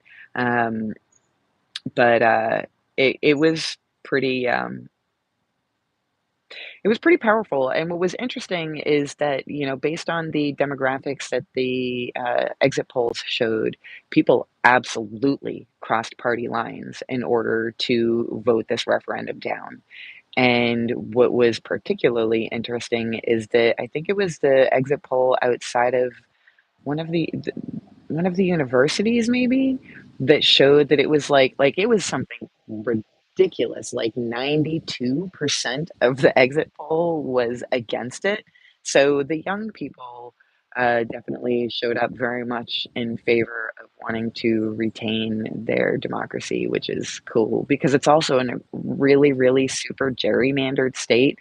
And like I do recognize that like both parties are corrupt, both parties do gerrymandering. It does happen on both sides. I think they're all kind of shit for the most part, as far as I'm concerned. Like there's so much corruption on local politics, state politics, federal politics, and like a lot of it is even like legal corruption, but it's still corruption nevertheless, as far as I'm personally concerned. But then again, I'm an idealist. But like I don't know, I ran so far in that little ramble I forgot the fucking point I was gonna make. Um yeah. Anyways, Gen Z is bringing it. Like they I that you know what? maybe on the macro, that is one of the good things. I mean, it's complicated as, like, everything is, but I do feel a lot of, hope about the youth of today. In some ways, I also feel a lot of fear for them because particularly as we're seeing this point in time where, like, people are not only making arguments, but also enacting legislation that's going to make fucking our kids dumber. Like, it's just gonna make them ignorant. They're gonna make them ignorant of actual realities that impact, like, people and nations on a day-to-day basis, and they're intentionally working towards ignorance. Like, that scares the shit out of me, to be honest with you. And I mean, I probably won't be alive to see it. I'm almost 50, so, like, eh, whatever, my people aren't super long-lived. Um, but, like, it doesn't matter whether I'm here to see it or not, I can still rejoice or weep for the future that's to come. And I feel like this whole latest assault on, historically accurate or scientifically accurate information is really maybe it's an assault that's a backlash to what we're seeing from Gen Z, being so, vocal about their thoughts and willing to get out there and make change because it's their futures on the line. But yeah, I'm worried about them too. I'm worried about, well, I'm fucking worried about everybody. I'm not gonna lie. This is a, I don't know. There's no way to slap sunshine on what I really think, which is that there's just gonna be a lot of suffering before things get better. If things get better, but before they have a chance to get better, I think they're gonna have to get worse. Um, and like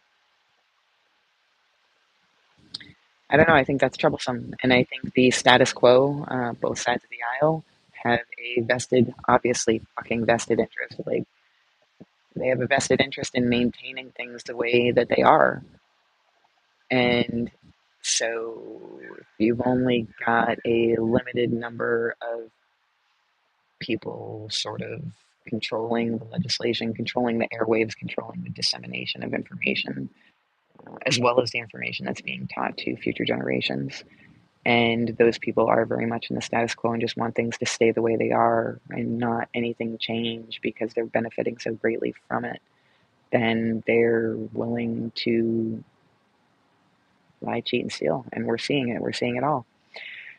So that sucks. That sucks. Nobody's real happy about that. And I can't speak with any degree of certainty about all of the political happenings with my own country, let alone any other country. But it does seem as though this is a time, just in general, where we're seeing a lot of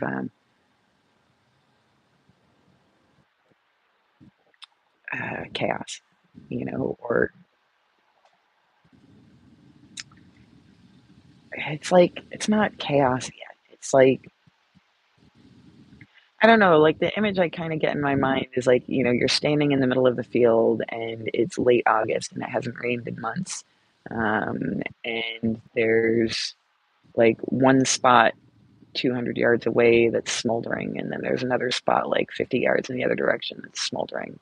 And all it takes is just one strong wind for those small smolderings to become a just wall of fire that surrounds you. And I guess that's kind of how I feel about the world right now in terms of like geopolitical sort of situations.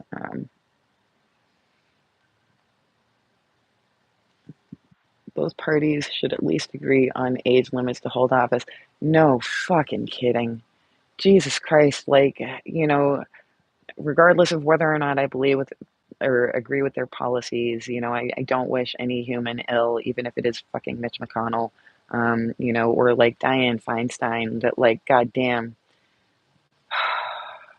And those are only the two most egregious off the top of my head situations of people just, apparently not being physically up to the task of doing the job that they're being paid to do. And it's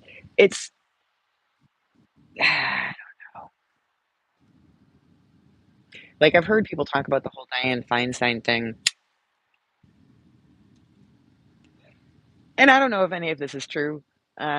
It seems true. Like she seems to very clearly not have a whole lot of idea of what is actually going on. There seems to be some pretty severe dementia there. And, like, again, whether or not you agree with her policies that there's no denying the fact that she was a pioneer and that she's been around a long time and that for being, one of the few women to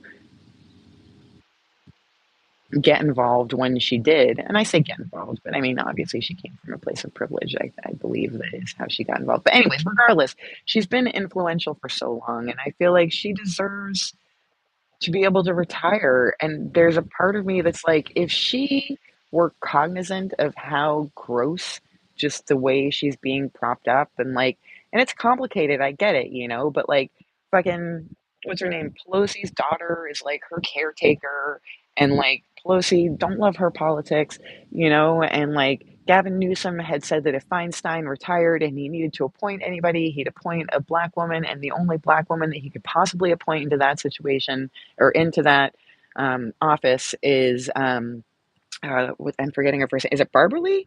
But she's a progressive, and Gavin Newsom, who is more of like a corporate type Democrat, doesn't really want to put an actual like vocal progressive into that office because it's a place of influence. And so everybody's just stuck with the fucking status quo because they don't want to rock the boat. Like I said, it's on both sides of the aisles. There are not very many politicians I have genuine respect for. But yeah, I agree. Age limits, I mean, our elders also deserve the respect of being able to retire.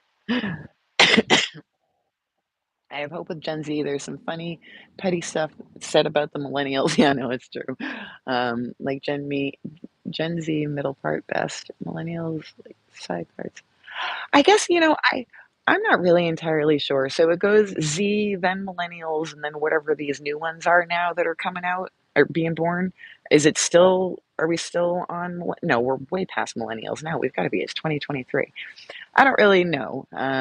Yeah, she deserves dignity. Exactly. Exactly. Total and dumb energy right now. Oh shit! I wonder what that was all about. Um, it can't last. That's the white pill. Okay, Jeremiah. Do you know literally no word of a lie? This is the. I'm. I mean, I think this is the first time I've heard of the phrase "the white pill," which I don't really follow a whole lot of that. But like, you hear stuff about red pill, black pill. I've never even heard about the white pill before. That's really interesting. Yeah, humans should be treated with respect. Yep. Yep. It's a mess. It's a fucking mess. Yeah, I know. And that it's so fucking crazy, Jeremiah, because I don't think I've ever not voted for a Democrat in an election. Like I'm not a registered Democrat, but I am definitely I don't know what terminology to use on the left. I guess I'm a leftist of some flavor that I don't really know because I'm kind of ignorant about a lot of this stuff. Oh, Gen X, Millennials, Gen Z. Oh, okay. Okay, cool. Thank you, Rach. Um, but it's so wild because, like, I feel like anytime the conversation turns to, like, how I dislike something that Trump did or said, which honestly, I dislike most things that guy says or does. Like, I just think he's, as a human being, disgusting and abusive and ugh, gross. But, like, being in opposition to him doesn't in any way mean that I'm a fan of Biden. Like, I mean, I will vote for Biden over Trump again, I guess, but it doesn't mean I like him. like, like I said, there are uh, not very many politicians that I think are decent and honorable human beings. White pill, as I understand it, is physics balancing nature. Hmm. Oh, huh. Huh. Pardon me. I'll have to think about that some. I'll have to think about that some. That's interesting. You're talking about it's like late August and New Year. Oh, thank you so much, Ruben, for not making me go back and watch this. Because, like, you know what? I obviously have had no problem. Well, okay, have been managed to work over my issues with like editing videos that I make. I have not gone back and watched either of the live streams yet because I can't seem to look at myself or see myself in that in a more unfiltered, unscripted way, which I think is maybe part of my arc for why I need to do this. Like, there's something that I feel like I'm supposed to bring value to people in some way, but there's also something in it for me in a like learning arc. And it's interesting because I've heard readers say that, like whether Akashic records readers or tarot readers or just psychic readers. I've heard several of them say that, which is that like there's always there's healing in it for the healer too. I also really wanted Bernie. Like, no word of a lie, Kami. He When I was like 19 or 20, I was kind of politically engaged because I was young and idealistic and thought that maybe shit was going to change. And I don't even remember now exactly what it was, but something made me just realize that just how far the corporate money and politics was just making things weird. There were a few Supreme Court cases. I don't know, like Citizens United was one of them. There are a couple of others. So it kind of goes back over a period of like 30 years or so. But like these three things put together just really opened the doors for lobbying and dark money and all of that stuff. And, totally legal, totally corrupt, totally legal. And I kind of saw that sort of happening, and I think I just got apathetic, and just kind of didn't really pay attention. And it really wasn't until 2014, 2015. I think the Black Lives Matter movement was the uh, thing that started to get my attention. And then on the heels of that was when Bernie's first run uh, kind of first came out, and their first was announced and all of that shit. And since then, I kind of become a little bit of a political junkie. I really sometimes partake to my own detriment.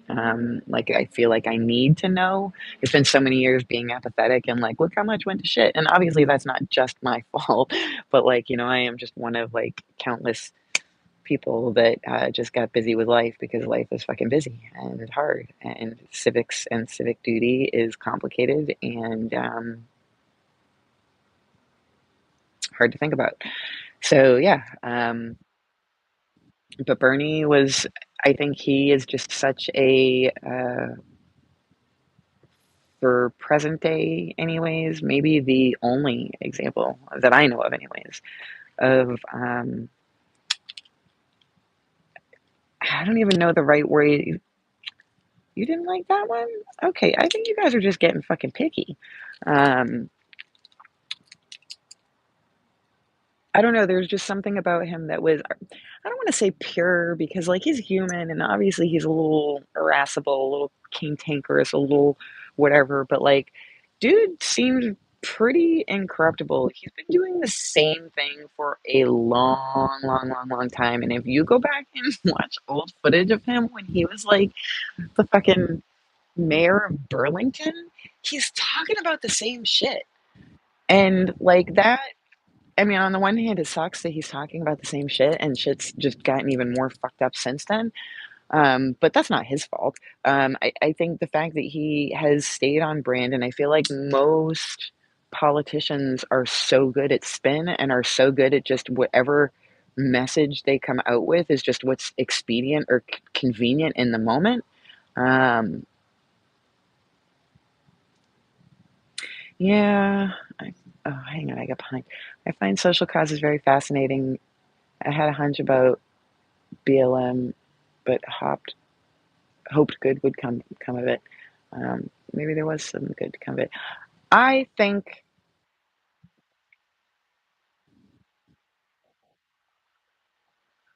I think there is a lot of good to come out of it.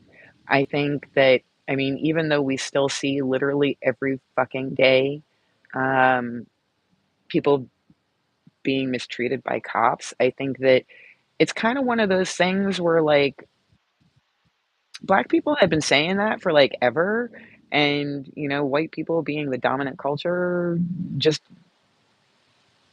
I don't know if it's that, like, and I'm talking less about individuals and more about systems here. I don't know if it was just that, like, apathy or not caring or not believing or a combination of all of those. I think probably a lot.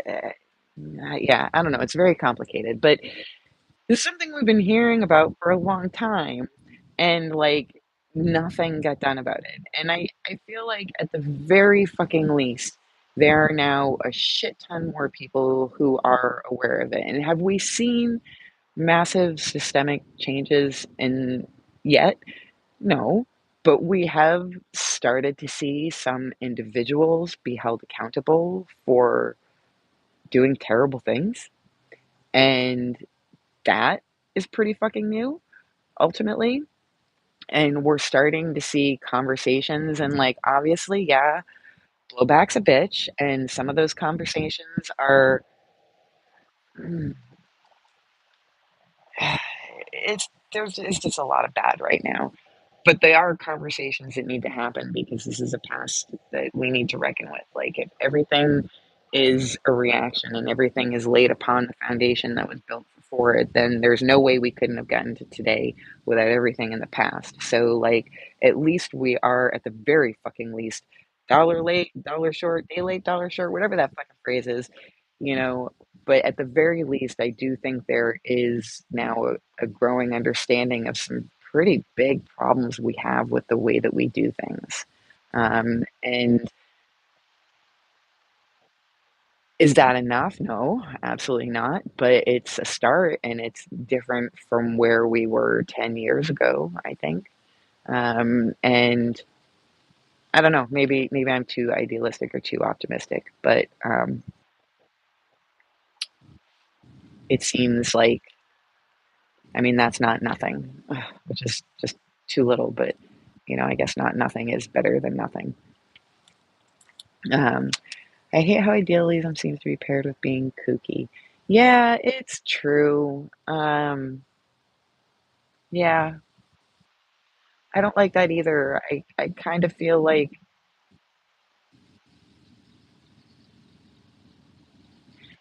I don't know.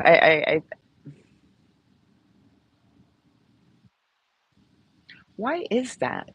I mean, can we bring that back to cognitive functions in some way? Like, you think about the idealism, and like the NFs are usually talked about as the idealists, and like, and if you have a lot of NRF, that means you're probably deficient in S or T.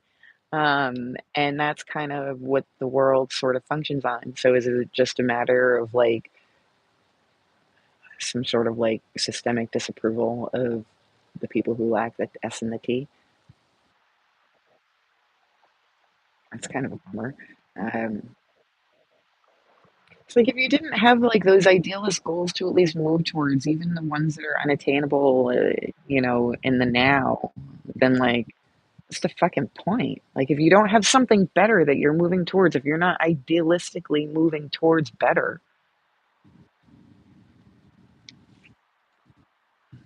why bother?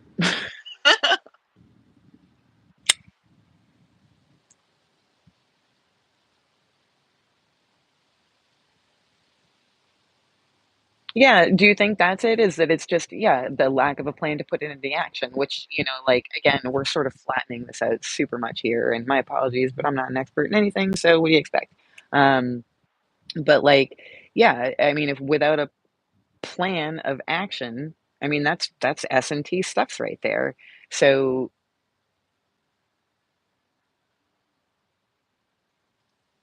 so is it just it's not the thing in and of itself, it's the way the thing is not grounded in reality, or grounded in a, attainable plan or achievable plan?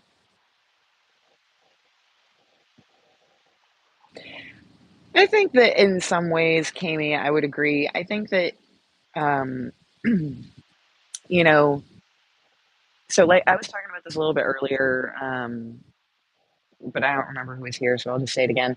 But I feel like, okay, so in 2020, when my aunt and then Nairi died, it blew my whole fucking world up, and I was a real mess. And what was interesting about that is that those two present day at the time experiences actually opened the door to a whole like history of pain and trauma and grief that I just never appropriately processed from like earlier, way earlier in my life.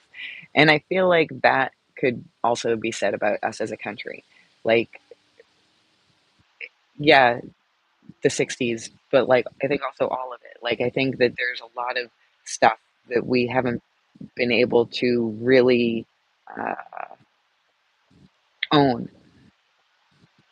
And if you're not owning it, then you're ignoring it in some way. And if you're ignoring it, then you're not really dealing with the ramifications of whatever that it is. So, what type might Bernie Sanders be? Oh, that's a good question. Um, I think I don't remember other people who are smarter. Okay, well, let's think about this. So he's been on point. He seems to not give much shits about a whole lot of he doesn't give a shit about status or anything like that. So I don't know. Does anybody know? I have no idea what type he is, but I feel like he's probably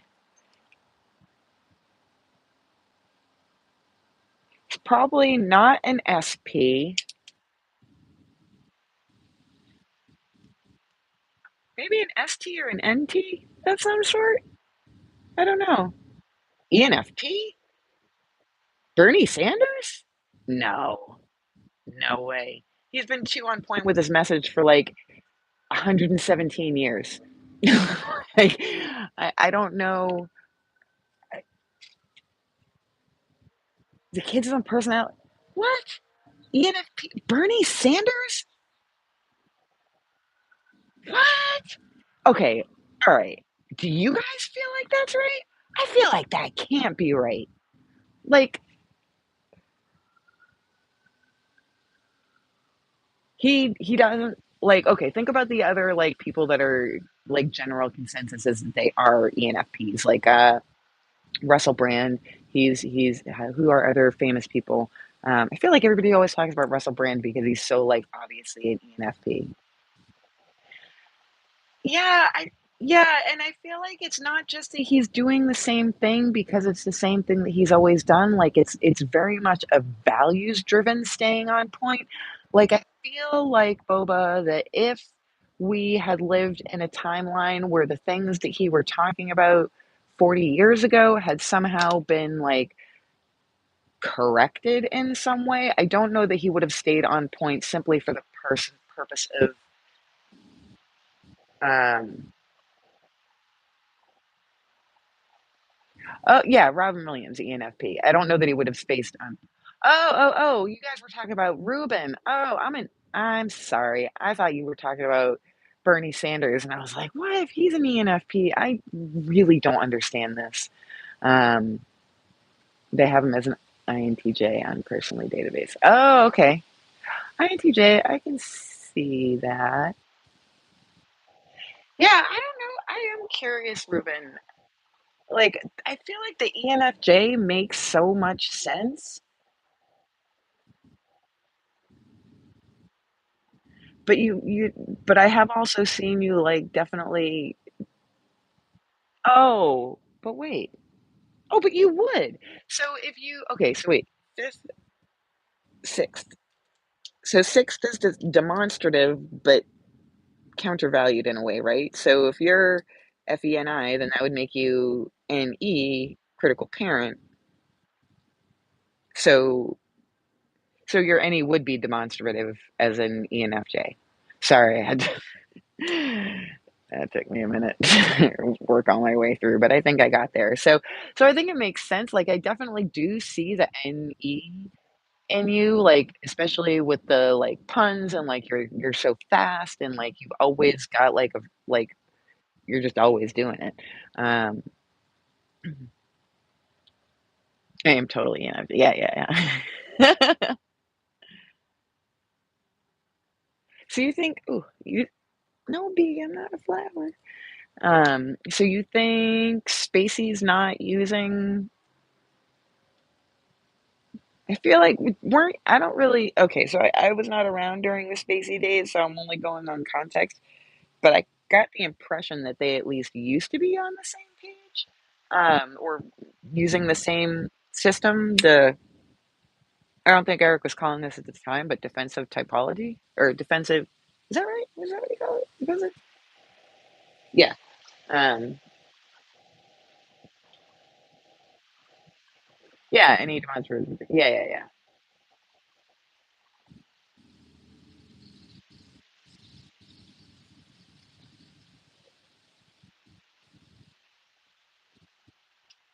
Oh, Axis 12. Is that that oh my peanut pocket's empty. Um that is a different system. Um yeah, yeah, Queen's Gambit. Thank you, thank you, thank you, thank you, Boba. That makes sense. You said NEFI for me, either ENFP or ESTJ. But ENFP and ESTJ. Okay, well, all right. I don't know. I guess I can't speak to whatever system he's talking about. I did at one point watch a couple of the videos, and it's not that I didn't find them interesting or intriguing. It was just honestly, I don't feel capable. Like it was a lot of different phrasing, and it all seemed very, very complicated. And it kind of like not that I'm trying to compare them because I don't know, but it felt complicated to me in the way that like OPS is complicated. Which doesn't have, I'm not saying one way or another about its accuracy because honestly, I don't fucking know. But what I do know is that it just seemed like at this point in my life, I was like, oh, that's too much terminology. I don't think I've fully wrapped my head around the type of terminology I've already been exposed to. Has 20,000 types, or is that 2,000, 200,000? There's a lot of fucking zeros one way or another. Um, That's too bad. I had at one point considering getting like mind being typed by other people, but I also don't know that I would necessarily if their systems seem to differ vary from my understandings of as of now like hugely. I'm not sure that I would necessarily uh, you know purchase them part and parcel, I guess, but but I guess I am because I don't really have a super good understanding of myself, interested in seeing the way people classify me in somehow so that I can get a better view of myself in some way. Mm. Yeah, Ruben, keep us posted if you get typed by other people. Mm. It seems like a mess. I agree. It all seems like a mess.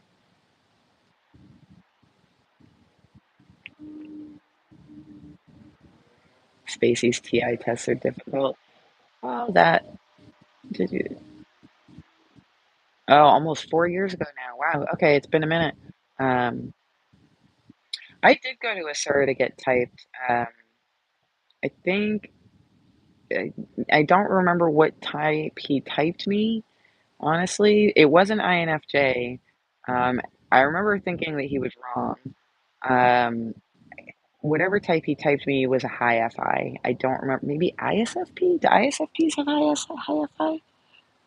Um, yeah, yeah, they do. They're FI tool, I think. He didn't wanna. Huh, interesting. Yeah, I like Jack. I mean, I don't know Jack, but I like the way he talks. I like his accent. It's very proper. Um, so I like the way he talks, and I also he's very concise. And uh, well, okay, maybe not always concise, but clear. I think. I don't listen to him a lot. You know, it's interesting. I finally merged my personalities or merged my on YouTube, I have two accounts. You know, the Ludafe one, which was always the one that I commented under and watched shit under. So that was to like cultivated algorithm. And then I had Moonfei 11, which I pretty much only posted on and then didn't like I would log out as soon as I was done posting or, interacting with my channel in some way. And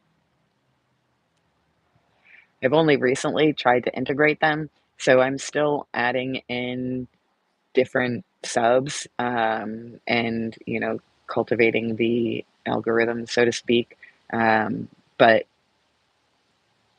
I'm glad you reminded me of him because I have not resubbed to him, but I'll have to go check that out.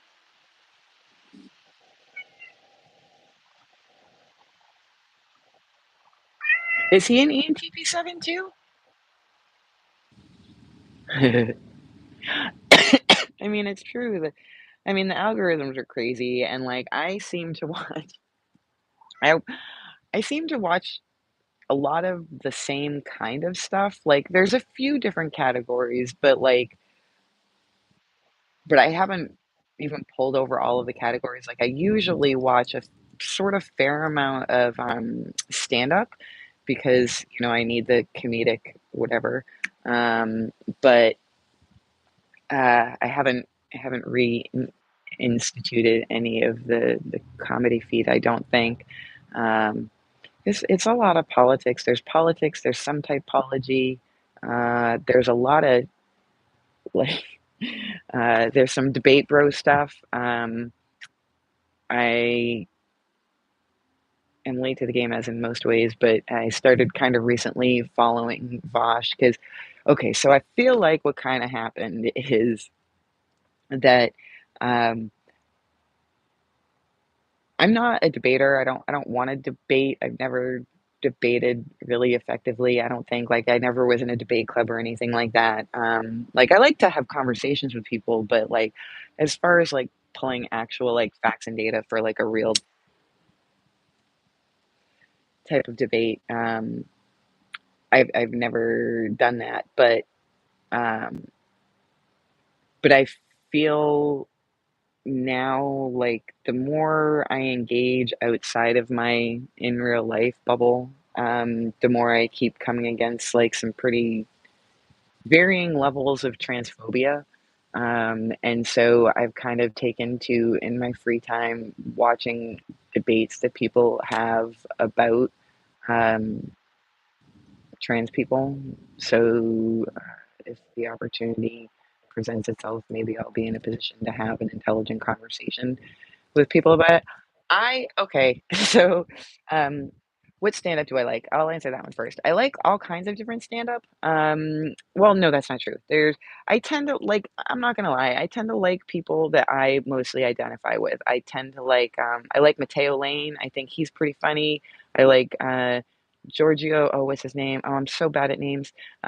There's a lot of queer comics that I like, and yeah,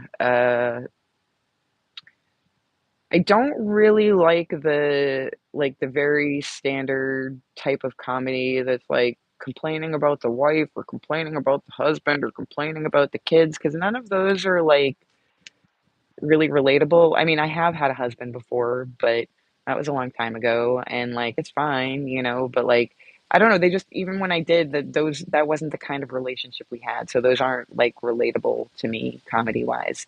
Um I like Vash. I think he's very smart. I think he's edgy in some ways that I am not. Like he apparently and I'm pretty new to him, so I'm getting some of this information contextually, but like he uses the R word, which I choose not to use, and like I mean, Eric uses it too, and I think that might have been a little bit of a barrier when I first came across Eric's content. Is I think probably one of the first streams I listened to, I heard him using it, and I was like, I felt very judgy about it because I don't like the use of that word. I can see the harm that words do, and I fucking FE Tool and Type 9, so all that shit, blah, blah, blah. So I don't approve of all of the language that he uses sometimes, but I think he's got quite a fucking brain on him. And I really like the way he explains things. I like the way that he is continuously learning as he's explaining things. So I like the way, like, when he's streaming, he'll actually pull up articles and be going over articles And so he's learning on the spot and explaining kind of in real time because he has a good basis of other knowledge that he's building off of. As far as I've seen, and how I came across him actually recently was so there's this independent news show that I've been watching for a long time, TYT, and one of the main hosts there, Anna Kasparian, has recently made some real fucking transphobic stuff. Oh, Maria Bamford is the fucking best. I have watched like the Maria Bamford show, the ones that she self-produced. If you haven't looked for those, look for them. They're amazing. I fucking love that lady. Because also, yeah, like mental health, I shared experience. So, yeah, I think she's amazing. I don't know Morgan Murphy off the top of my head, although maybe I've come across them and I'm just not remembering. But I will definitely look into that person. Um, Irene, too, I thought she was pretty funny. I actually saw her live. She came to town not that long ago. I have a few friends who are comics. My friend Dahlia is a comic. Oh, buddy, my pockets are so empty. There's probably some around. Just keep looking, you'll find one. Um, but what the fuck was I? Oh yeah, my friend Dahlia is a comedian, so I've gone to a couple of their shows. So just enjoying like the local comedy too. And then my friend Esther has a magazine that she does that she produces, cultivates, coordinates. I don't know the right word to use, but she has a magazine that's hers that she makes. It's beautiful. And there's somebody that she was photographing or interviewing or had interviewed. I can't remember, but who is a comedian from out of state who is in state visiting for a show, and so I got to go to that show pretty recently. So like I like all of it. I will look up Morgan later. Yeah, Maria Bamford, like yeah, I really love that lady. I really, really love that lady. Um, but yeah, so anyways, I like Vosh quite a bit. I think he's pretty smart. I think some of the language he uses is pretty edgy. So far as I've seen, I think his takes on trans people and seem good. He's kind of and maybe it's just confirmation bias. Like the way I personally feel about that is that like I am comfortable with people self-identifying. Like I don't need to have a particular litmus test for womanhood. Um, a word that Boba that has often been used to refer to people with learning disabilities or developmental disabilities or developmental delays in some way or another. I'm sure you can figure it out. Hopefully, from what I've said there. Yeah. Okay. Um, and yeah. So I've I came across him because this Anna Kasparian was saying some transphobic stuff, which was, in the uh, leftist media caused a lot of ripples. So there are a lot of people who have been kind of providing commentary on it over for the last little while. And I think that was how I first came across him was that ended up in my feed. And then I kind of got a little sucked in from there. So I quite like him. I mean, he's a human. No human is perfect. He does things that I don't approve of, but on a whole, he hasn't said anything. He also seems pretty authentic, and he seems pretty authentically willing to learn and um, recalculate his takes if they need to be recalculated. Yeah, I don't know, Ruben. I used to live in Rhododendron. There is a place, Rhododendron. There's a place in up on Mount Hood, right on the edge of the forest. There's a tiny little town called Rhododendron, and I lived there for a year before I moved into this house. And I will tell you, I never knew how to spell rhododendron before living there, and that's how I would remember it. Is like rhododendron. Is how I phonetically remembered to spell it. And there were a shit ton of rhododendrons there. It was really gorgeous when they were all blooming. They were just, oh, it's so pretty up there. If y'all ever have the opportunity to visit Oregon, I highly recommend going to Mount Hood. National Forest. It is a beautiful, magical, just gorgeous place, pretty much year round. Um, yeah, maybe I will. Usually I go up there in the autumn to pick chanterelles, which are a type of mushroom that grow up there. And maybe I will take some videos when I do that this autumn, and post them online. Um, isn't that like a tree species? I don't know if it's technically a tree. I think it's more like a bush, but I mean, maybe it could be a tree if they got big enough. Because they do get like, 8 feet wide, 6, 8 feet wide, easy. And I'm sure they can get much bigger than that. So they're more like, yeah, like bushes or hedges or like small trees, shrubbery type of things like that. But oh my goodness, I've been doing this for 2 hours, guys. All right, I think I said this like an hour ago, or maybe it was only a half an hour ago. But I think I am going to wrap this up soon because I am out of peanuts for Squirrely. This is Irene. She's the late one. She always tends to stay out late in the evening. And I have to pee again. And I'm also kind of hungry, and I am definitely not comfortable enough with this streaming thing to eat in front of you guys. So, yeah.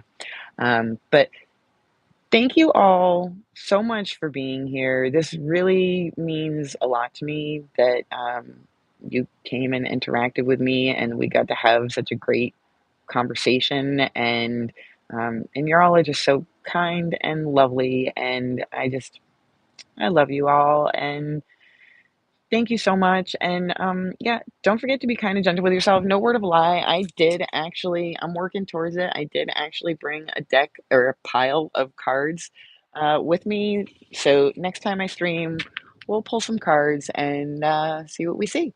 And that'll be fun. But I love you guys. I'll see you soon. Oh, maybe if I can hit the button.